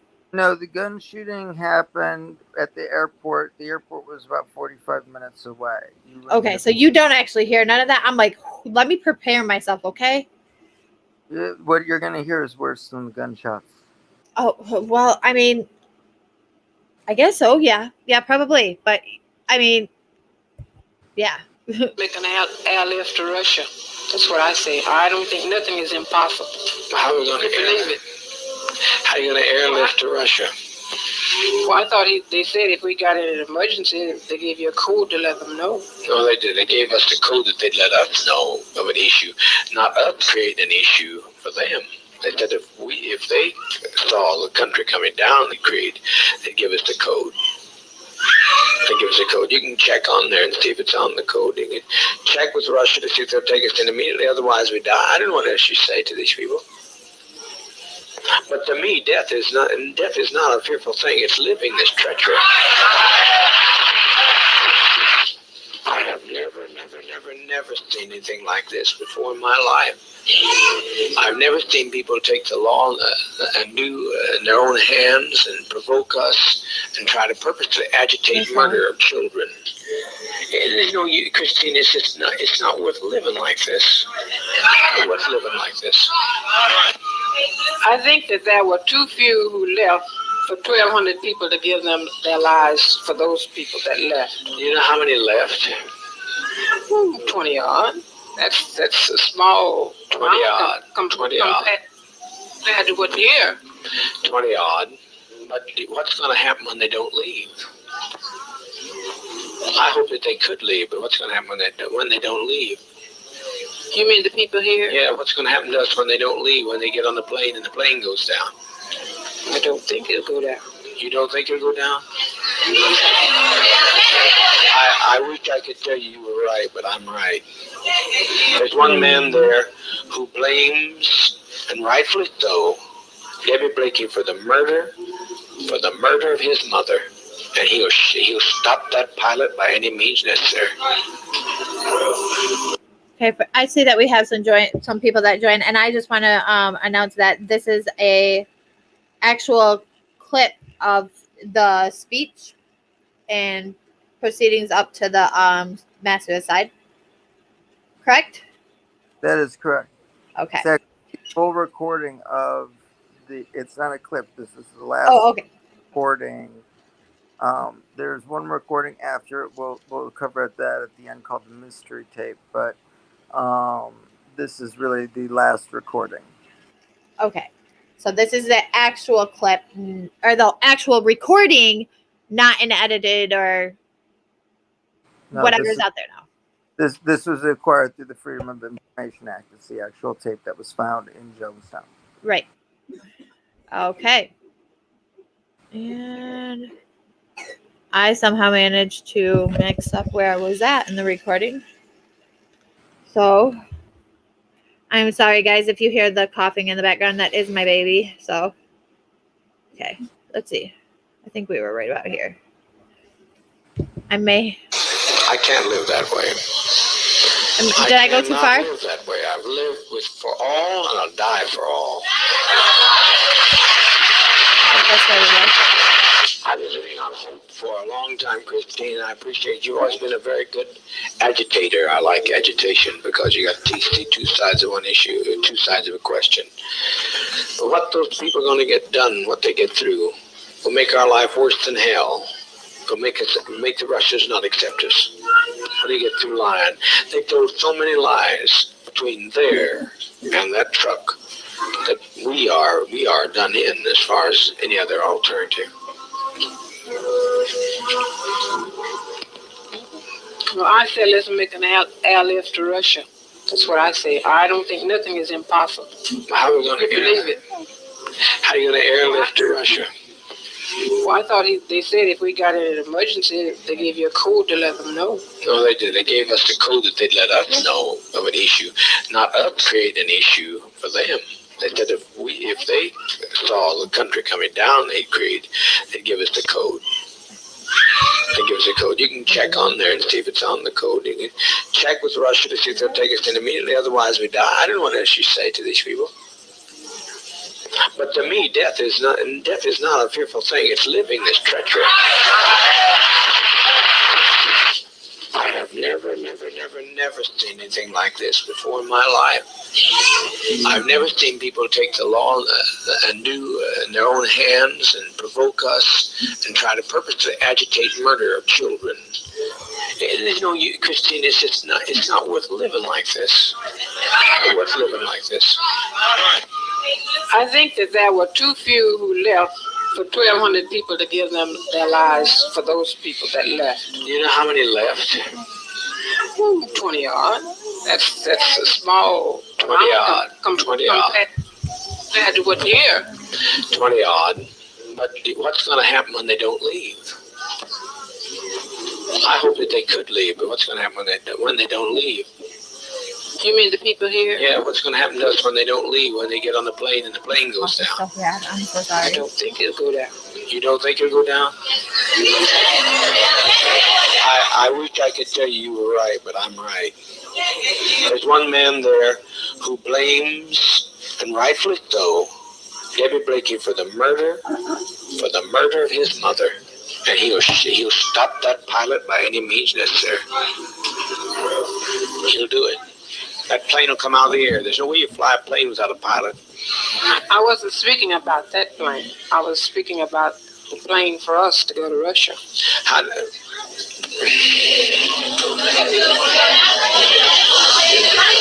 Russia. You think Russia's going to want? No, not going to. We're not. You think Russia's going to want us with all this stigma? We had some value, but now we don't have any value. Well, I don't see it like that. I mean, I feel like that as long as there's life, there's hope. That's my faith. Well, everybody dies. Someplace that hope runs out because everybody dies. I haven't seen anybody yet that didn't die. And I like to choose my own kind of death for a change. I'm tired of being tormented to hell. That's what I'm tired of. Tired of it. 1200 people's lives in my hands, and I certainly don't want your life in my hand. But I'm going to tell you, Christine, without me, life has no meaning. I'm the best friend you'll ever have. Once I have to pay, I'm standing with you, Jara. I'm standing with those people. They're part of me. I can detach myself. My attorney says detach myself. No. I never detached myself from any of your troubles. I've always taken your troubles right on my shoulders. And I'm not going to change that now. It's too late. I've been running too long. I'm not going to change now. Maybe the next time you get to go to Russia, the next time around. What I'm talking about now is the dispensation of judgment. This is a revolutionary suicide council. I'm not talking about self-destruction. I'm talking about what we have no other road. I will take your call. We will put it to the Russians, and I can tell you the answer now because I'm a prophet. Call the Russians and tell them to see if they'll take us. Not that I'm afraid to die. I don't think no you are. means. I don't think you are. But I look at our babies and I think they deserve to live. I agree. You know? But also they deserve, what's more, they deserve peace. We all came here for peace. And have we had it? No. I tried to give it to you. I've laid down my life practically. I practically died every day to give you peace. And you've still not had any peace. You look better than I've seen you in a long while, but it's still not the kind of peace that I wanted to give you. What is the fool that continues to say that you're a winner when you lose?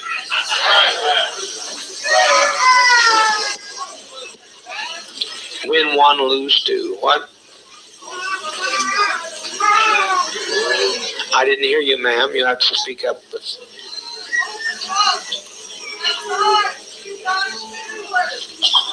That's a sweet thought. Who said that?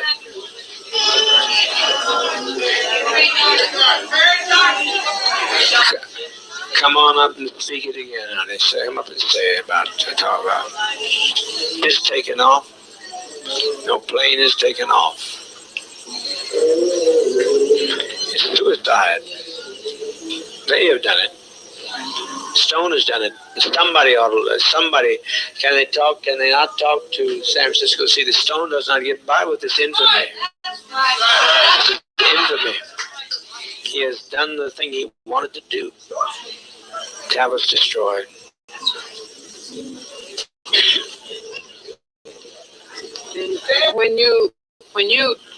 When we destroy ourselves, we're defeated.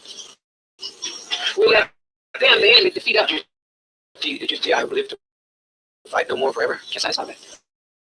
Did you not have some sense of pride and victory in that man? He would not subject himself to the will of people who tell that they're going to come in whenever they please and push into our house. Come when they please, take who they want to, talk to who they want to. Is that living? That's not living to me. That's not freedom. That's not the kind of freedom I sought. But I think where they made their mistake is when they stopped to rest. If they had gone on, they would have made it. But they stopped to rest. Okay. I just wanted to stop and make sure that there was nothing. I was setting him up with the Roku in my room, but of course I gotta put in my whole password information. So I wanted to come back and check in with everybody. Is everything okay? Nothing. It amazes me how he talks about Russia, which was the USSR at the time. Russia was more apprehensive than the US at the time. True. Yeah. What a charming. But remember that this was a commune basically. So they've already adopted a communistic lifestyle. So capitalism versus communism, we're still talking in the period of the Cold War. So, okay, and now I might be getting it confused with another. No, I think it is. Never mind. I think I know. Never mind. Because I did all this like cult, like I went into this whole cult like thing a while back where I dug into basically everyone that was out there. I feel like, but yeah. So I probably I had it mixed up with another one. The one where they were in that small town. And I think it was that woman that was leading it at the time, where they started out in a small town, and then she moved it like halfway around the world or whatever. There's a few like that. Yeah, it was like a one road town where their cult had taken over the whole town. I can't even remember what that one was, but. Yeah, see, it's been a while since I dug into the whole cult thing. It amazes me how he talks. Okay. What typically amazes you about it? That's what Shadows with Ginger said. Oh, yes. Well, what amazes me about it, talks about Russia.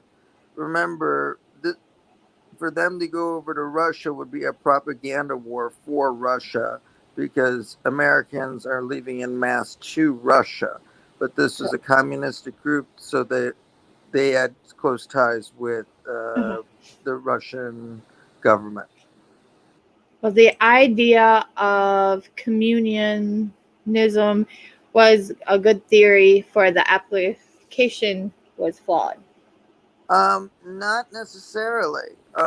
Communism is good in theory, and there is actually functional micro groups of communism. They exist in Israel.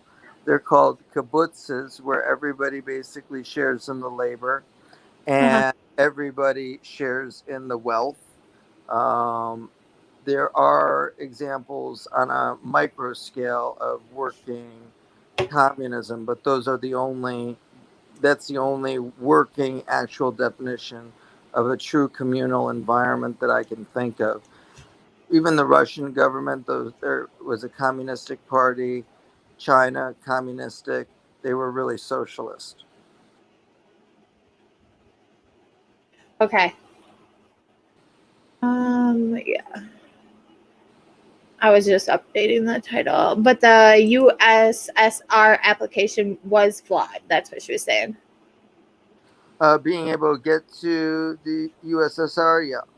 Yeah, she said that the USSR, its application was flawed. If she means the application of communism in the USSR, she's absolutely correct. Right. Because there was the higher ups, the high members of the communist parties shopped at different grocery stores than the normal people, the proletariat. That's true. That's why it was not considered communistic, but socialist, even though it was a communistic party. It'd be the equivalent of let's say, the Democrat Party or the Republican Party here. Except it was one party system. Right. I think that's what she meant. So we'll go ahead and continue. I'm going to finish setting him up. I'll be right back. It's over, sister. It's over. We've made that day. We made a beautiful day. And let's make it a beautiful day. That's what We win when we go down. Tim Stone has nobody else to hate. He has nobody else to hate. Then he'll destroy himself. I'm speaking here not as the administrator, I'm speaking as a prophet today. I wouldn't step in this seat and talk so serious if I didn't know what I was talking about. If there's any way to call back the immense amount of damage that's going to be done. But I cannot separate myself from the pain of my people. And you can't either, Christine, if you stop to think about it. You can't separate yourself. We've walked too long together. I know that, but I still think as an individual, I have a right to You do, and I'm listening. what I think, what I feel, and I think we all have a right to our own destiny as individuals. Right. And I think I have a right to choose mine, and everybody else has a right to choose theirs. Mm-hmm. You know? I'm not criticizing. I'm not doing it. What's that?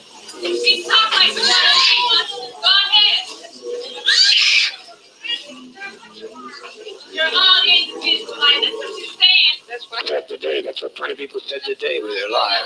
I think I still have a right to my own opinion. I'm not taking it from you. I'm not taking it from you. Christine, you're only standing here because he was here in the first place. So I don't know what you're talking about, having an individual life.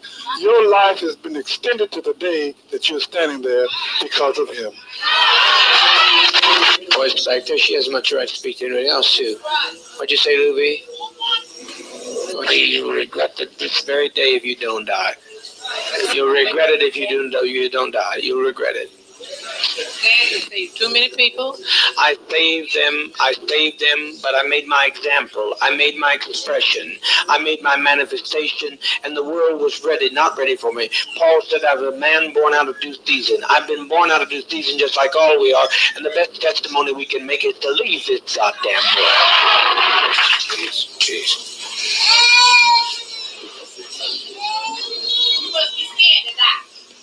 I'm not talking to her. Will you let me talk? You're talking. Would you make her sit down and let me talk while I'm on the floor, or let her talk? Property tell the leader what to do. It really is. I'm listening to you. You asked me about Russia. I'm right now making a call to Russia. What more do you suggest? I'm listening to you. If Russia gives me one slight bit of encouragement, I just now instructed them to go there and do that. You would be no fucking good in Russia, goddammit!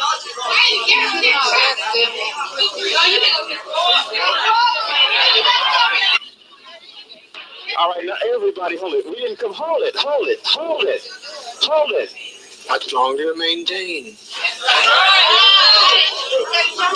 To lay down your burdens. I'm going to lay down my burdens down by the riverside. So we lay them down here in the side of Guyana. What's the difference? No man didn't take our life right now. He hadn't taken it. But when they start shooting out the air, they'll shoot some of our innocent babies. I don't want to see this, Christine. Because they got to shoot me to get through to some of these people. I'm not letting them take your jar. Can you let them take your jar? See John die? What's that? You mean you want to see John, the little one that killed? I want to see.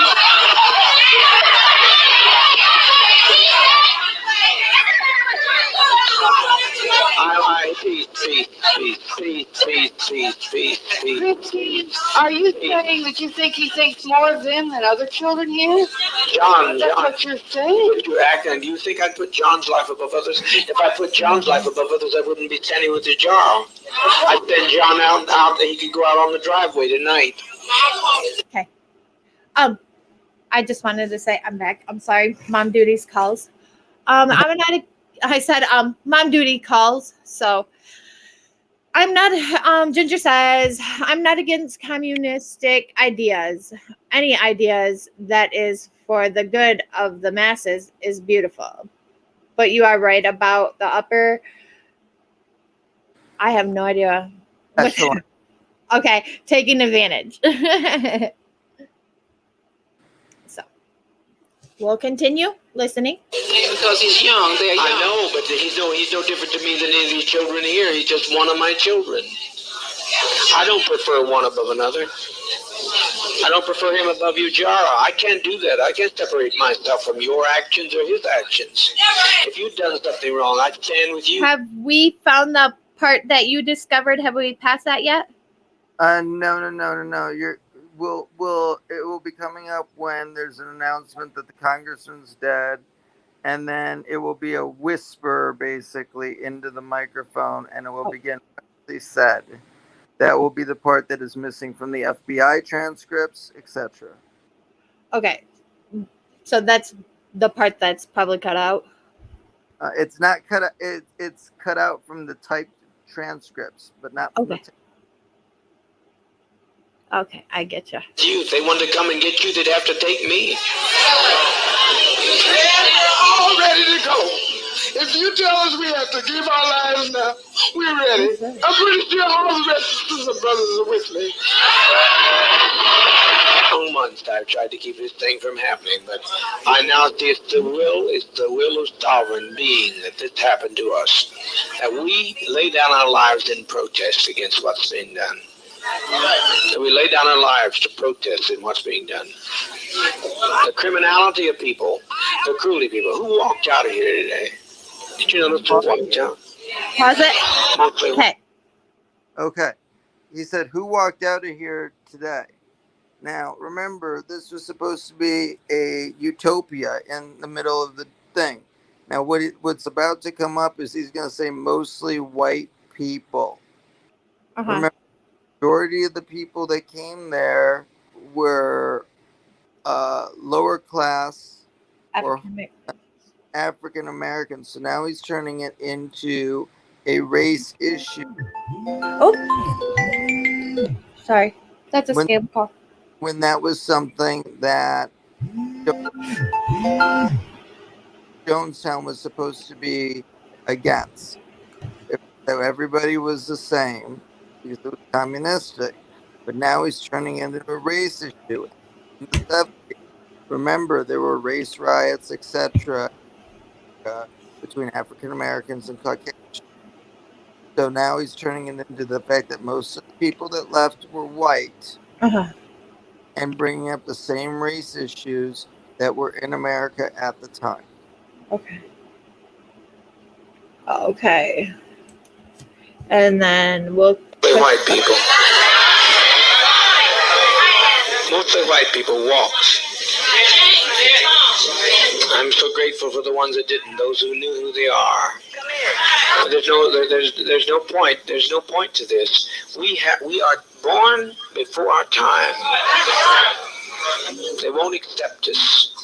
And I don't think we should sit here and take any more time for our children to be endangered. Because if they come after our children and we give them our children, then our children will suffer forever.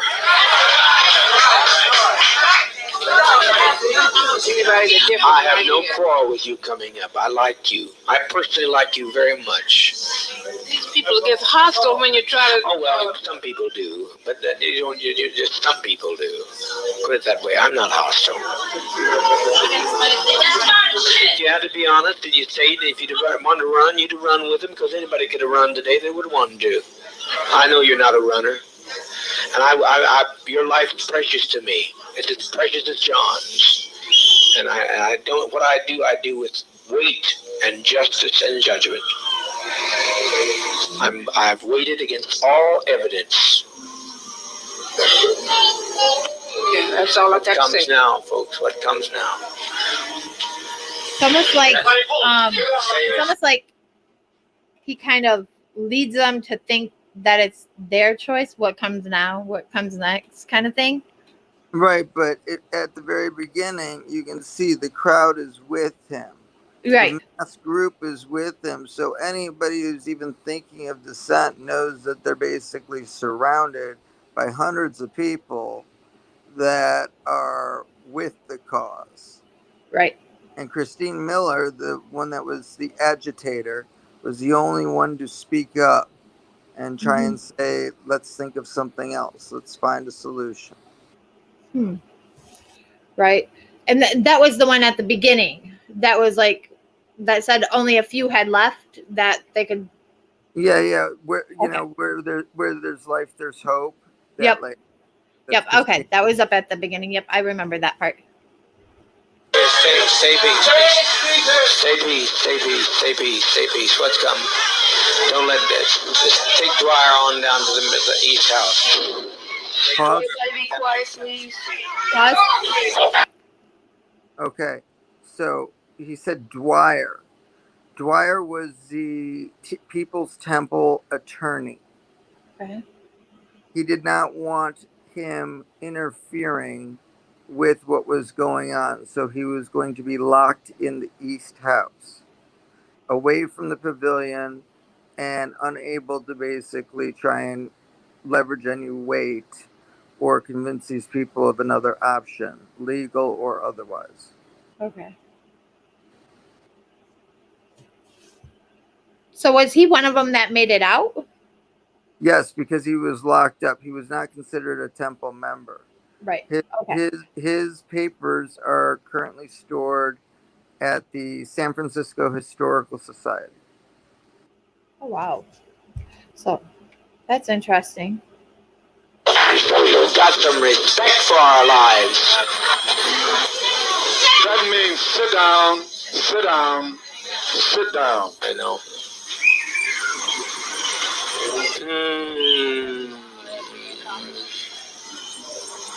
I tried so very, very hard. We're trying over here to see what can happen in Los Angeles. Who is it?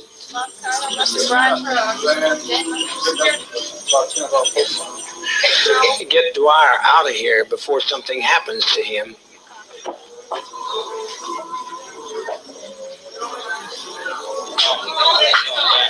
I'm surprised he even let him live. I'm The not way talking about you, he's Jar. speaking about him. I said Dwyer. Ain't nobody gonna take you, Jar. I'm not letting them take you, Jar.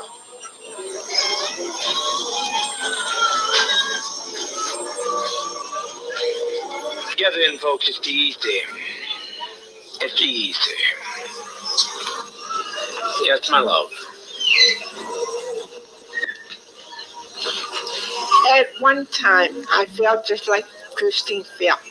But after today, I don't feel anything because the biggest majority of the people that live here were white.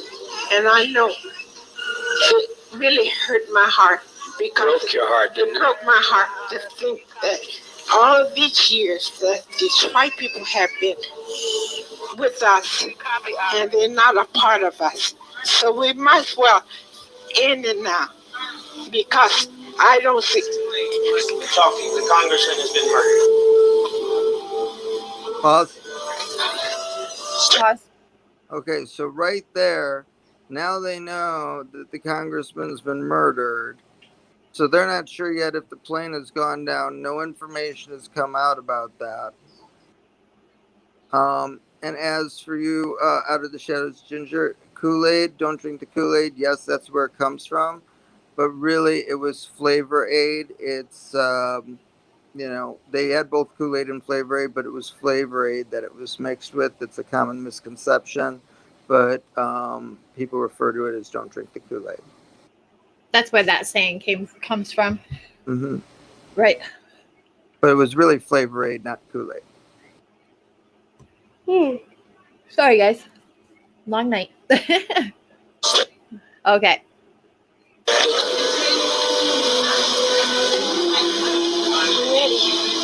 I'm ready. It's all over. What a legacy. So now, What a legacy. when they come back and say that the congressman is dead, are they the reason why they decide to do this whole mass suicide? Is that because now they think that people are going to be coming after him? Well, I guess I'm trying to understand that part. Well, with the congressman dead, it obviously part of that is they're viewing it as his prophecy is true. Another part of it is with the congressman dead, the government will actually come in now. Yes, the American government. Okay. I got you. I see. But the Red Brigade's the only ones that ever made any sense anyway. They invaded our privacy. They came into our home. They followed us 6,000 miles away. The Red Brigade showed them justice. The congressman's dead. Pause. Okay. The Red Brigade was also a term for the Jonestown security team, the people on the trucks, the people that went by flatbed truck to basically go and meet the NBC News reporter, the defectors, the families, Jackie Spears, who was shot but survived, Leo Ryan, who was killed, the congressman. Right. Before we continue, it's fun. Out of the Shadows with Ginger, that you mentioned it has a nasty aftertaste. You're going to hear a lot about aftertaste in a little bit. Right. And I'm sure with having that nasty aftertaste, I mean, I'm sure poison don't taste very well either. So the cyanide. So. Yes. Please get us some medication. It's simple. There's no convulsions with it. It's just simple. Just please get it before it's too late. The GDF will be here. I tell you, get moving. Get moving. Get moving. Don't be afraid to die. If these people land out here, they'll torture some of our children here. They'll torture our people. They'll torture our seniors. We cannot have this. Are you going to separate yourself from whoever shot the congressman? I don't know who shot him.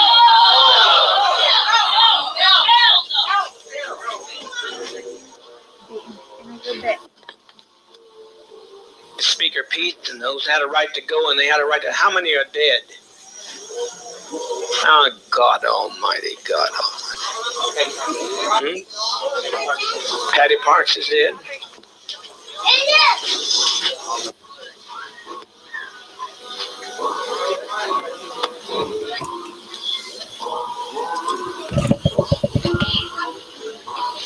Do you have the others to endure long enough in a safe place to write about the goodness of Jim Jones? I don't know how in the world they're ever going to write about us. It's just too late. It's too late. The congressman's dead. The congressman's dead. Many of our traitors are dead. They're all laying out there dead. I didn't, but my people did. My people did. They're my people. And they've been provoked too much. They've been provoked too much. What's happened here has been this has been an act of provocation.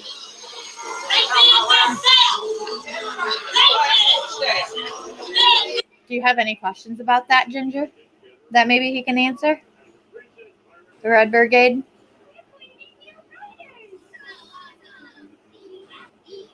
I'm just wanting to make sure that we can kind of cover most of what you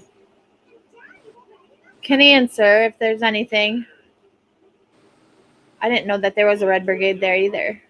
Yeah, that was the nickname for the security team. Oh, okay, okay. Because red for communistic. Okay. I love learning new things. Thanks for educating me on the topic. Absolutely. Absolutely. Go ahead. Yeah. Nothing. Oh. Go ahead. Where are we at the timestamp? We are at 24:40. Okay.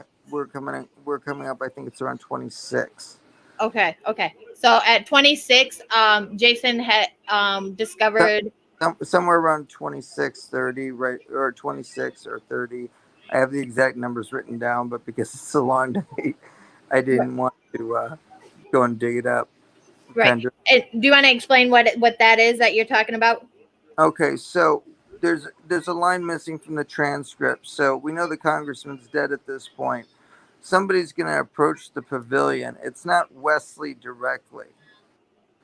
But Wesley tells somebody who goes up to Jim Jones and says, Wesley said he saw 2 GDF.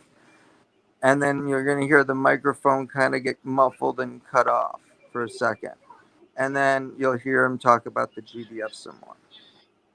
Okay.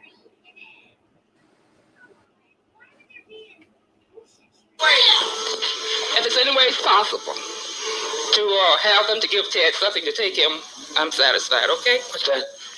I said, if it's any way you can do, you can have them to give Ted something so he won't have to let him go too, okay? And I'm satisfied. That's fine. Yes. Because I said I never wanted to live with you guys. And I appreciate you for everything. You're You the only. You are the only. You're the only, and I appreciate you. Please, can we hasten? Can we hasten with that medication? You don't know what you've done. I tried. Please move. Right there. Okay, yep. Back it up by about 5 seconds. Let me see. Now you're going to have to listen very carefully because he's whispering to Jim Jones. It's not going directly in the microphone, so you might want to try and position it so that the phone is as close to, or the sound source is as close to the Okay. microphone as possible. I might have went back a little more, but hold on.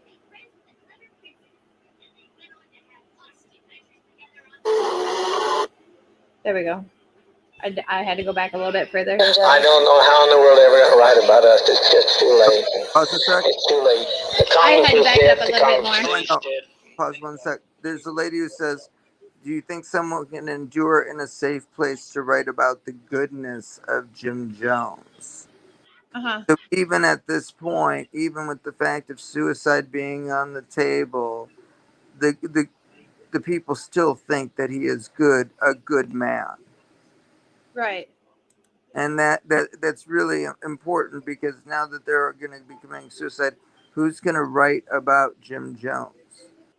Now, the other thing I'd like to mention is there are notes that have been uploaded just recently as part of the Jonestown Restoration Project that we're working on that show that there was a plan in place of how to handle the revolution, how to handle the mass suicide.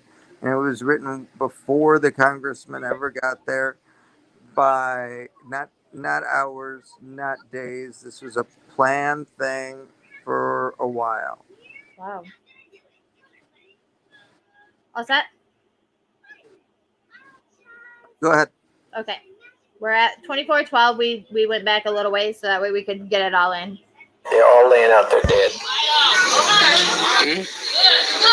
I didn't, but my people did. My people did. They're my people. And they've been provoked too much. They've been provoked too much. What's happened here has been this has been an act of provocation.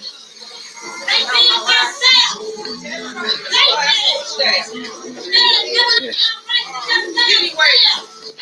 If it's any way possible to have them to give Ted something to take him, I'm satisfied. Okay. What's that? I said, if there's any way you can do to have them to give Ted something so he won't have to let him go too, okay? And I'm satisfied. That's fine. Ted, yes. Because I said I never wanted to live with you guys. And I appreciate you for everything.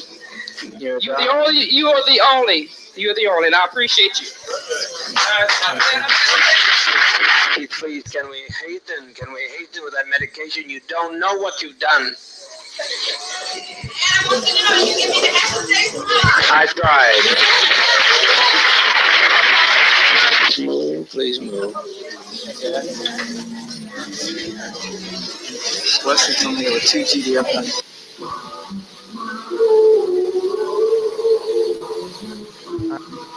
The mic was muted, and you hear the music in the background. Mm-hmm. That music is a ghost image of either track overlay or the fact that the tape was recorded on before. Oh, okay. I did hear that, though. I even heard that even the first time. You could hear that about Wesley. Yes. And Wesley was at the airstrip. Wesley was at the airstrip. So he was the one that basically relayed back the message that the congressman was dead. No. The news came that the congressman was dead from somebody. Okay. Oh, okay. We don't know exactly who. But Wesley saw the GDF while everybody else was focused on killing the people. Oh, okay. He might have been involved in the shooting. We don't. Hold on. I got a cat dog fight. Get in here. Come on.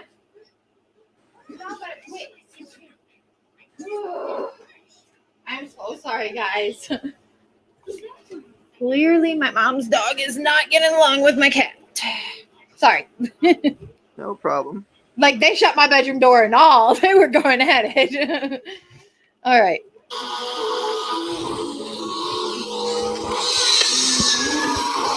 They saw it happen and ran in the bush and dropped the machine guns. I never in my life. But there'll be more.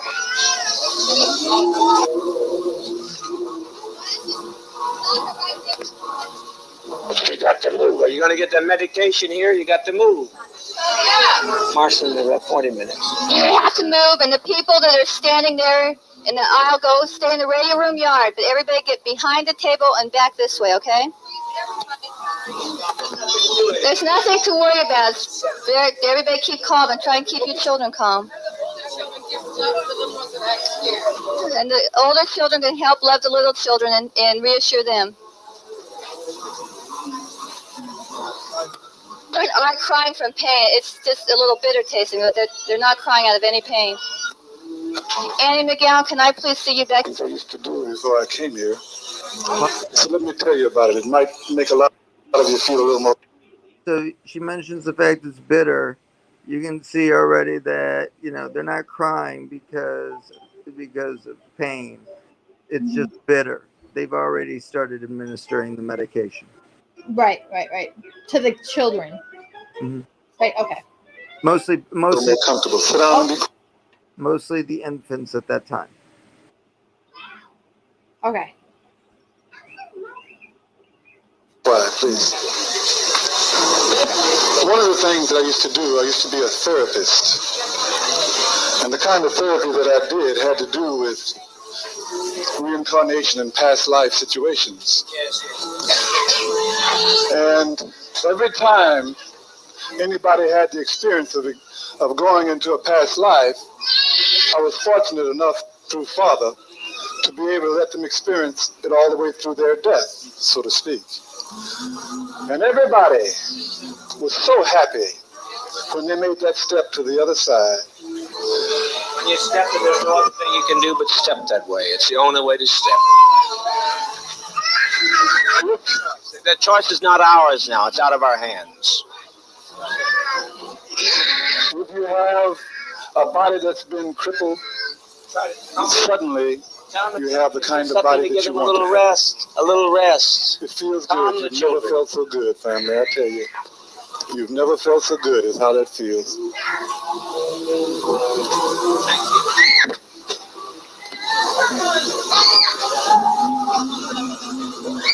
And I do hope that those attorneys will stay where they belong and don't come up here.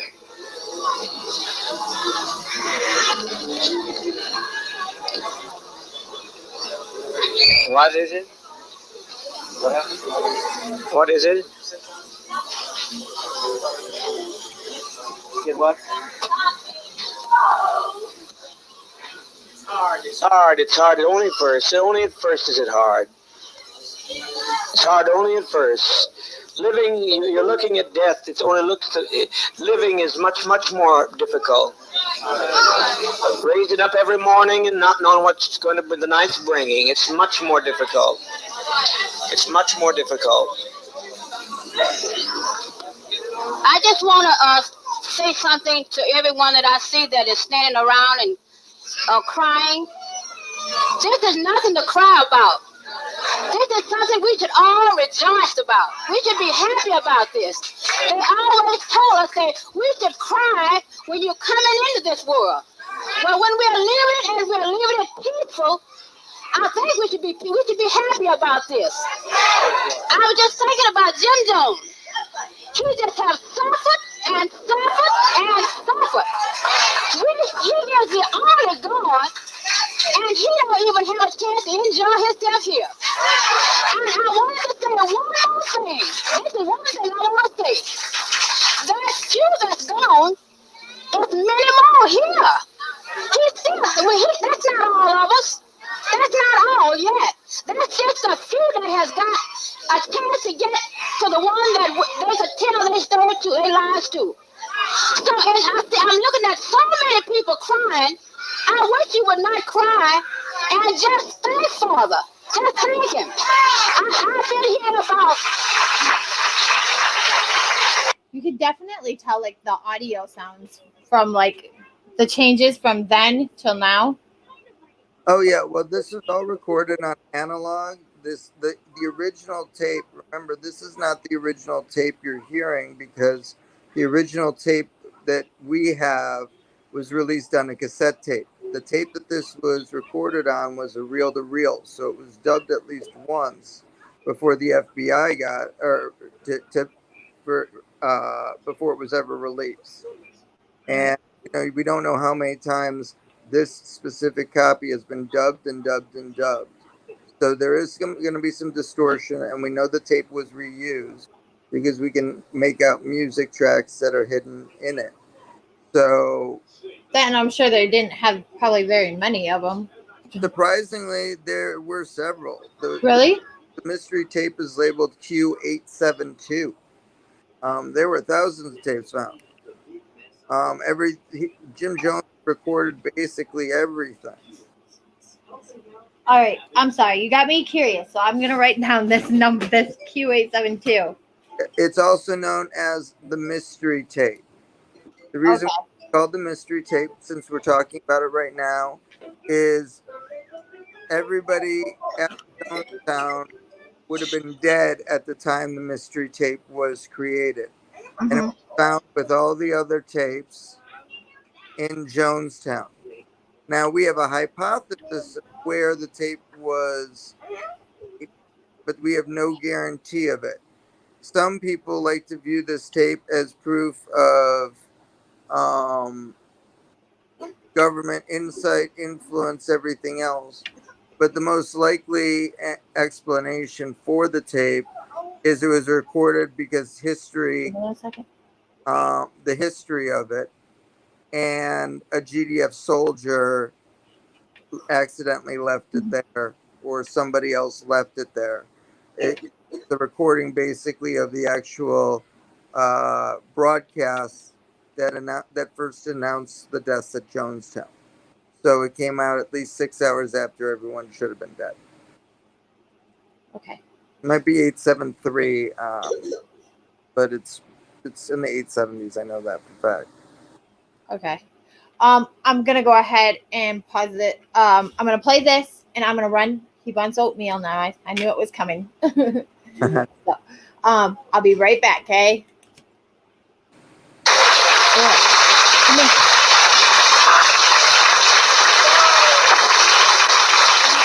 been here 1 year and 9 months, and I never felt better in my life. Not in San Francisco, but until I came to Jonestown. I enjoyed this life. I've had a beautiful life. And I don't see nothing for us to be crying about. We should be happy. At least I am. Let's sing one little thing.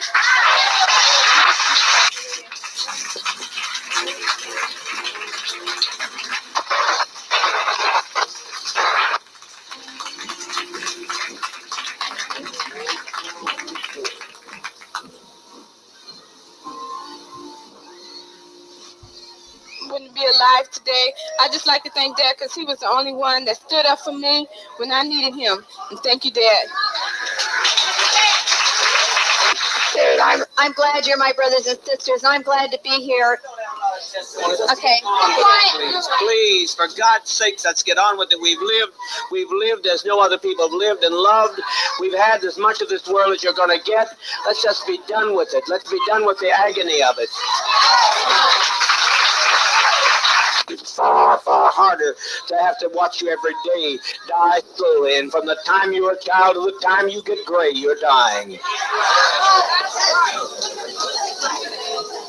Dishonest, and I'm sure that they'll pay for it. They'll pay for it. This is a revolutionary suicide. This is not a self-destructive suicide. So they'll pay for this. They brought this upon us, and they'll pay for that. I leave that destiny to them.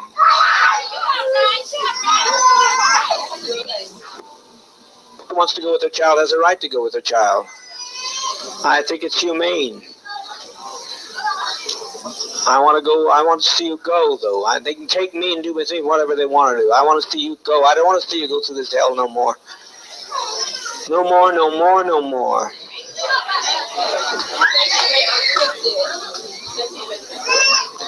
We're trying. If everybody will relax. The best thing you do to relax, and you will have no problem. You'll have no problem with the thing if you just relax. The children here a great deal because of Jim Jones. And the way the children are laying there now, I'd rather see them lay like that than to see them have to die like the Jews did, which was pitiful anyhow. And I'd just like to thank Dad for giving us life and also death. And I appreciate the fact, the way our children are going. Because like Dad said, when they come in, what they're going to do to our children, they're going to massacre our children. And also the ones that they take captured, they're going to just let them grow up and be dummies like they want them to be. And not grow up to be associates like the one and only Jim Jones.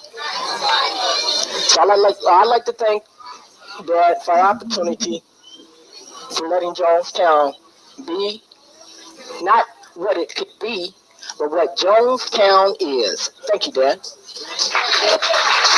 It's not to be feared. It is not to be feared. It's a friend. It's a friend. You're sitting there. Show your love for one another.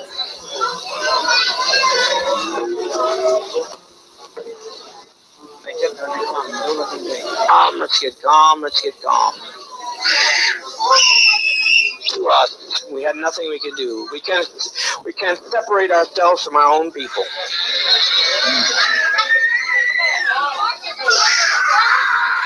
For 20 years laying in some old rotten nursing home.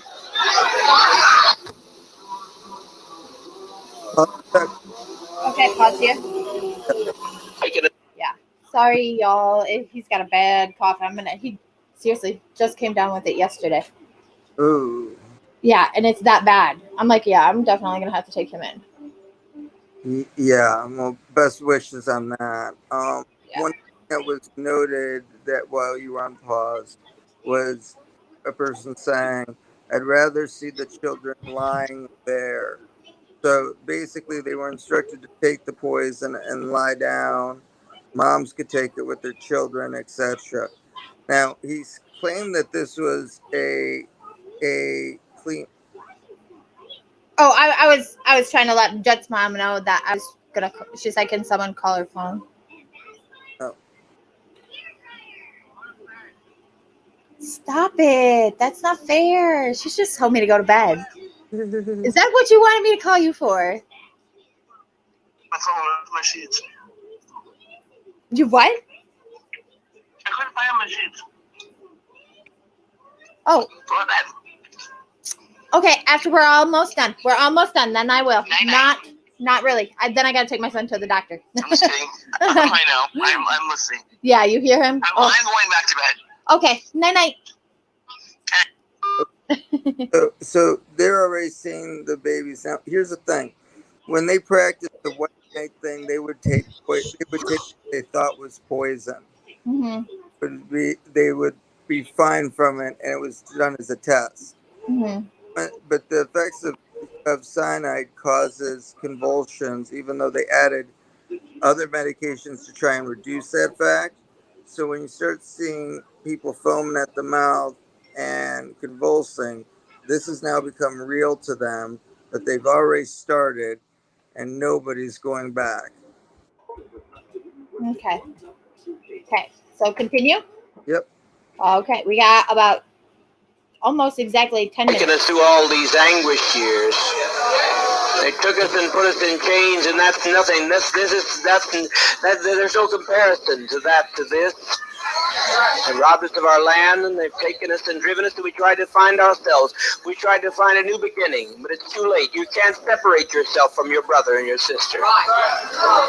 No way I'm going to do it. I refuse. I don't know who fired the shot. I don't know who killed the congressman. But as far as I'm concerned, I killed him. You understand what I'm saying? I killed him. He had no business coming. I told him not to come. Die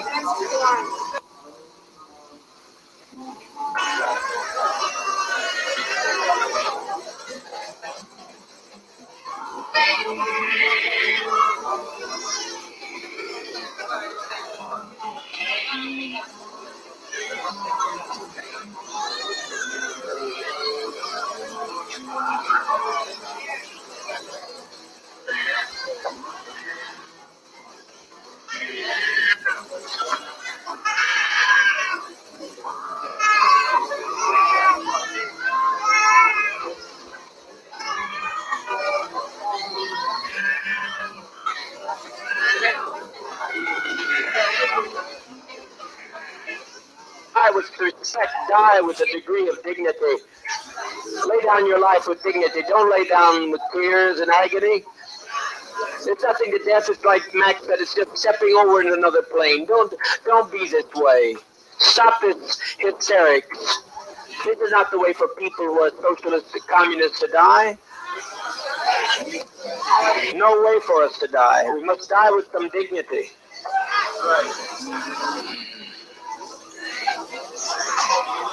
Soon we'll have no choice. Now we have some choice. You think they're going to allow this to be done and allow us to get by with this? Must be insane. Children, it's just something to put you to rest. Oh, God.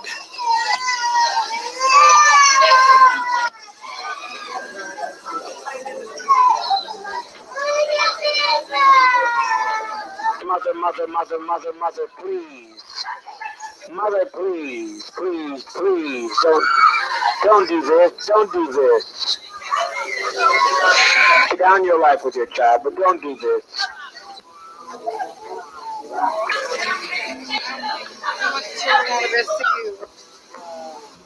Free at last. Please, keep your emotions down. Keep your emotions down. Children, it will not hurt if you'll be quiet. If you'll be quiet. Did you want me to stop?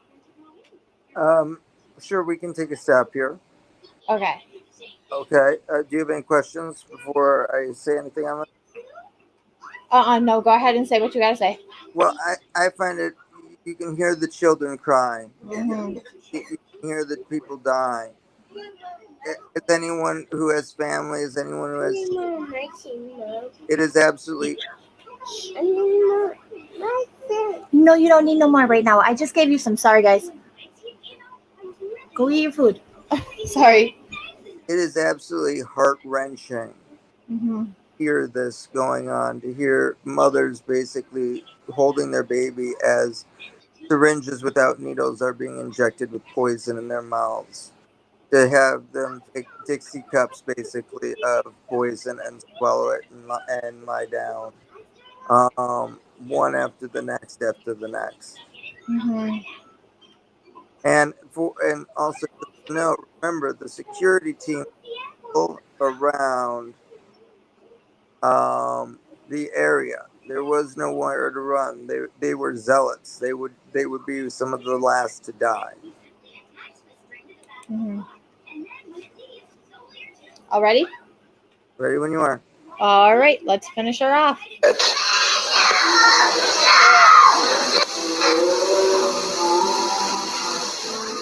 I guess my biggest thing is I don't understand how they can be like, it's not painful to the kids, but you obviously hear them in agonizing pain. Oh yeah, death by cyanide is not pretty. Yeah, no, at all. And like, but to convince them at first, though, they're only crying because they're scared. Well, that was the line. That was the lines when it first started up. Mm-hmm. A parent that basically has just killed their child is now has a void in their heart. They have no more reason to live. That's the reason why the children went first. Right. I mean, I guess that does make sense in a sense.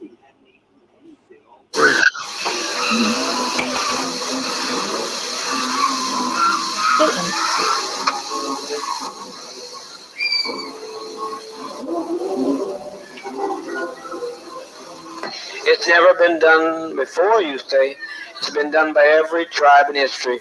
Every tribe facing annihilation. All the Indians of the Amazon are doing it right now. They refuse to bring any babies into the world. They kill every child that comes into the world because they don't want to live in this kind of a world.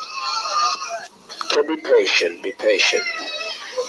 Death is, I tell you, I don't care how many screams you hear, I don't care how many anguished cries. Death is a million times preferable to 10 more days of this life. If you knew what was ahead of you, you'd be glad to be stepping over tonight. Death is common to people. And the Eskimos, they take death in their stride. Let's be dignified. If you quit telling them they're dying, if you adults would stop some of this nonsense, adults, I call on you to stop this nonsense. I call on you to quit exciting your children when all they're doing is going to quiet rest. I call on you to stop this now. If you have any respect at all, are we black, proud, and socialists, or what are we? Now stop this nonsense. Don't carry this on anymore. You're exciting your children. All over, and it's good. No sorrow that it's all over. I'm glad it's over. Hurry, my children, hurry. All I say does not fall into the hands of the enemy. Hurry, my children. Hurry. There's seniors out here that I'm concerned about. Hurry. I don't want to leave my seniors to this mess.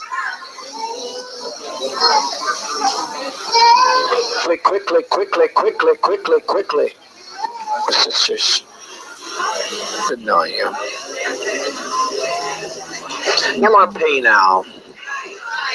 No more pain, I said, Al. No more pain. Jim Cobb is laying on the airfield dead at this moment. Remember, the Oliver woman said she'd come over and kill me if her sons wouldn't stop her. These are people, the peddlers of hate. All we're doing is laying down our life. We're not letting them take our life. We're laying down our life. Taking their lives. We just want peace. All I'd like to say is that my so-called parents is filled with so much hate. Stop this. And treachery. I think you people out here should think about how your relatives was and be glad about that the children are being laid to rest. And all I like to say is I thank Dad for making me strong to stand with it all and make me ready for it. All they do is taking a drink to go to sleep. That's what death is, sleep. Whatever, I'm tired of it all. Loving thing we could have ever done, the most loving thing all of us could have done. And it's been a pleasure walking with all of you in this revolutionary struggle. No other way I would rather go than give my life for socialism, communism. And I thank Dad very, very much. But that Dad's love and mercy and goodness and kindness and bring us to this land of freedom. His love, his mother was the advance guard to socialism. And his love and his mercy should go on forever, on to the fields.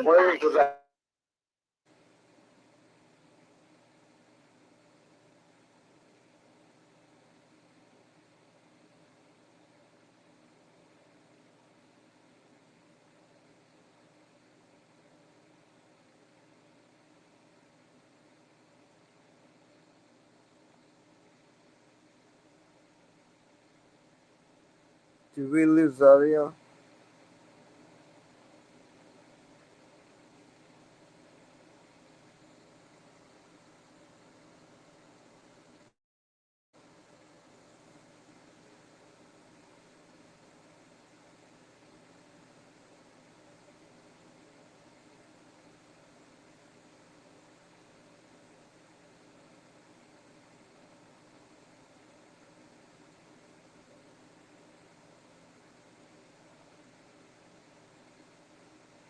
Yes, Shadows of Ginger.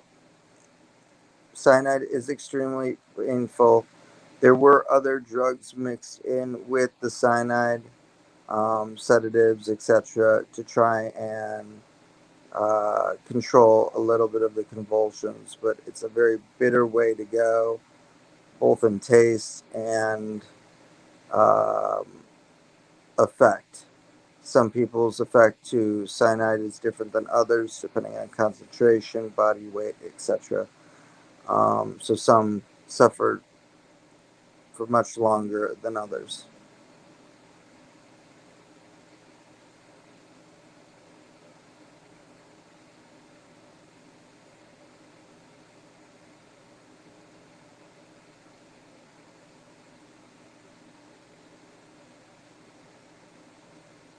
I don't know what happened to our host here, but this tape continues on and on. It doesn't cover every single person who died at Jonestown. It does not cover the people that died at Georgetown, which is the capital of Guyana. Some of those people that weren't killed on the tape were the security detail, people that resisted. But in the end, there were only about 40 survivors.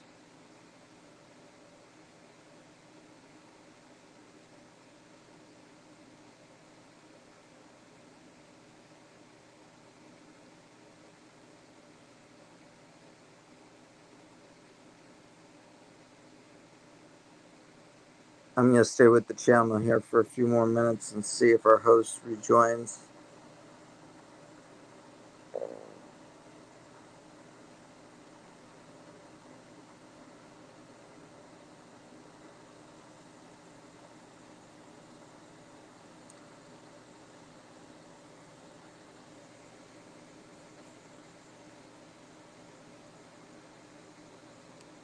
To answer your question, yes, things like Valium, barbiturates, the medical infirmary was stocked with all sorts of medications, everything from antipsychotics, anti-nausea, Valium, barbiturates, you pretty much name it. They had enough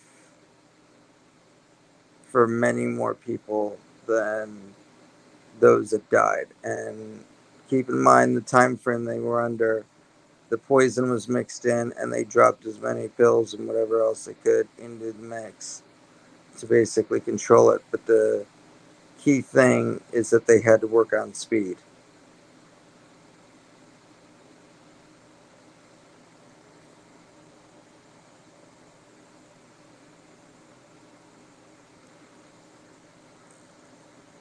And yes, those were very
I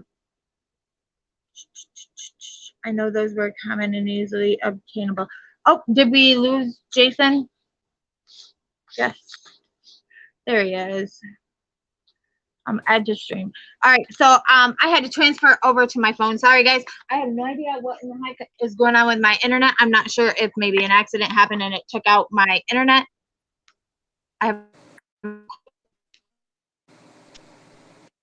Well, we can always re-edit later or do a fresh copy of this.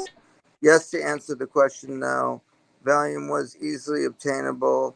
There were nurses, there were doctors, there were people there that would have been able to easily access that medication and order it in.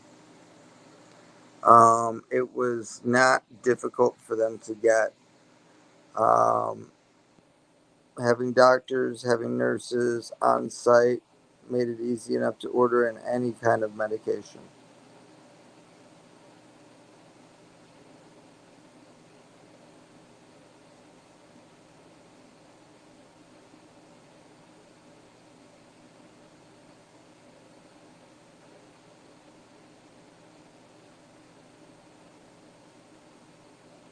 Apparently, we lost our host again.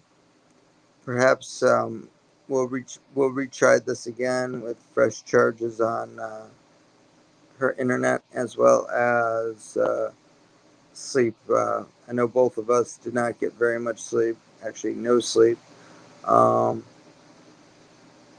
If I sound a little out of it, imagine how the people would have felt working 16 hours a day and being sleep deprived.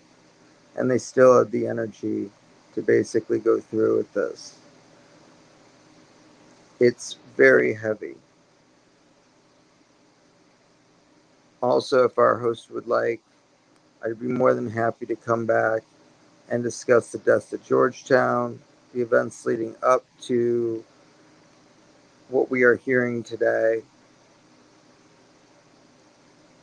what led up to this, other events of Jim Jones, including his specific actions at Jonestown, including having intercourse with several of the members.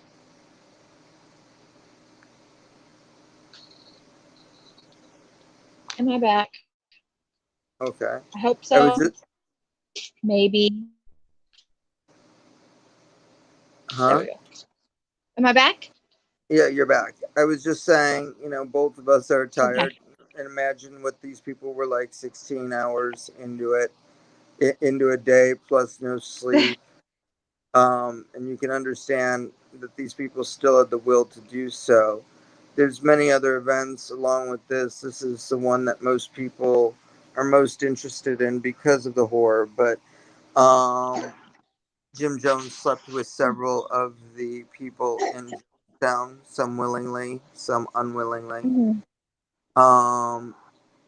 There's a lot more that goes into the days leading up to this, the aftermath of this, the fact that basically special forces had to be brought in to deal with the mess, the extraction of the bodies, the autopsies, the way these people were treated when they got out of line. I was explaining to the Valium question. They had doctors, they had nurses, they had the ability to order these supplies in. And there was plenty of poison, plenty of pills to kill many more people than actually were in Jonestown. I also said that, yes, Valium was drugs like Valium were added, but remember this, all the poison was assembled hastily. Right. There was I think 2 or 3 minutes on the rest of that, but I know you said that there was another tape, the mystery tape. Yes, you can access it through the Jonestown Institute, or you can access it through YouTube as well. I believe it's Q873, if I recall. I know it's Q87 something, but I'm tired. That tape was made about 6 hours after everyone in Jonestown should have been dead, but it was found with the other tapes in Jonestown. Now, because the Guyanese Defense Forces were the first ones in there, I don't know. The audiologist. Sorry? Probably my service.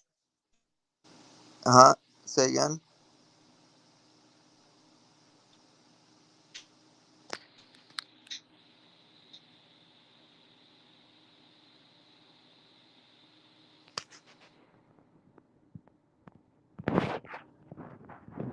Yes, he did father some of the children at Jonestown.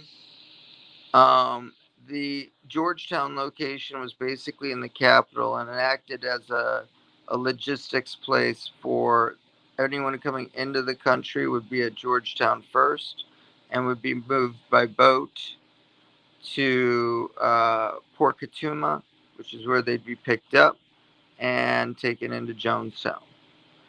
So, yes, at Georgetown, there were children and a few people stationed there. The mom literally stabbed the youngest of the children, and the oldest child and the mom simultaneously slit each other's throats.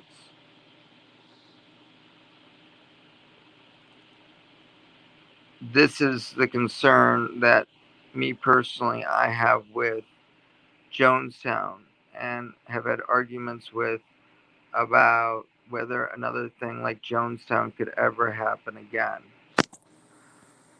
If people have that kind of dedication to be able to do that, it can happen again. It can happen in this country. People say because of the internet and because of the TVs, we could not have something like this. Having driven on a lot of the Southwest, there's areas 3-4 hours with no cell signal. You don't think that somebody could be isolated there? That another organization like this could occur? So And yes, he did father. okay, let me see. There we are. He did father a few of the children, and also there is record that he also was infected with STD. Weather coming. Sorry? I'm sorry, guys. Because I know my whole internet is out. Would you prefer to table this and do a remake of it?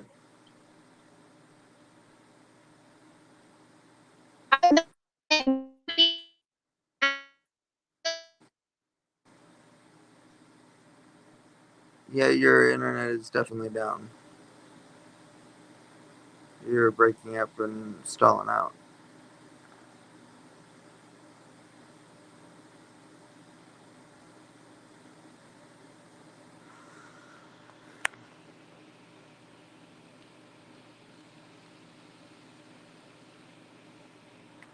But for those that are interested in the mystery tape, all that's really on it is recordings of the first broadcast of the deaths at Jonestown.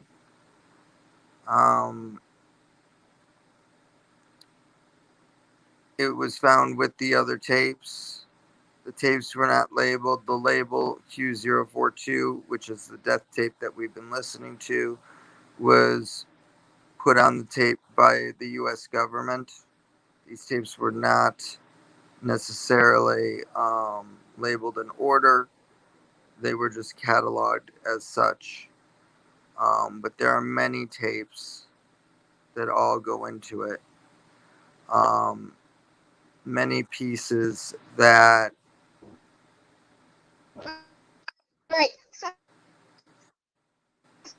Back with us? Many pieces that are taken out of context. For the conspiracy theory people wonder about that tape. People wonder why the special forces were brought in. People wonder, if this was MK Ultra, as it certainly does have markings of it. But remember, these people chose to willingly come to Jonestown. And only once there did they find out what life at Jonestown was really like. And by that point, they could not get out. It is a sad story, one that unfortunately can be repeated even within the borders of the United States. Simply because people need a charismatic leader for something like this. And Jim Jones, the narcissistic, definitely was charismatic with his people. You'll also notice that his voice is slightly slurry. He was on medication himself and took medication for various purposes.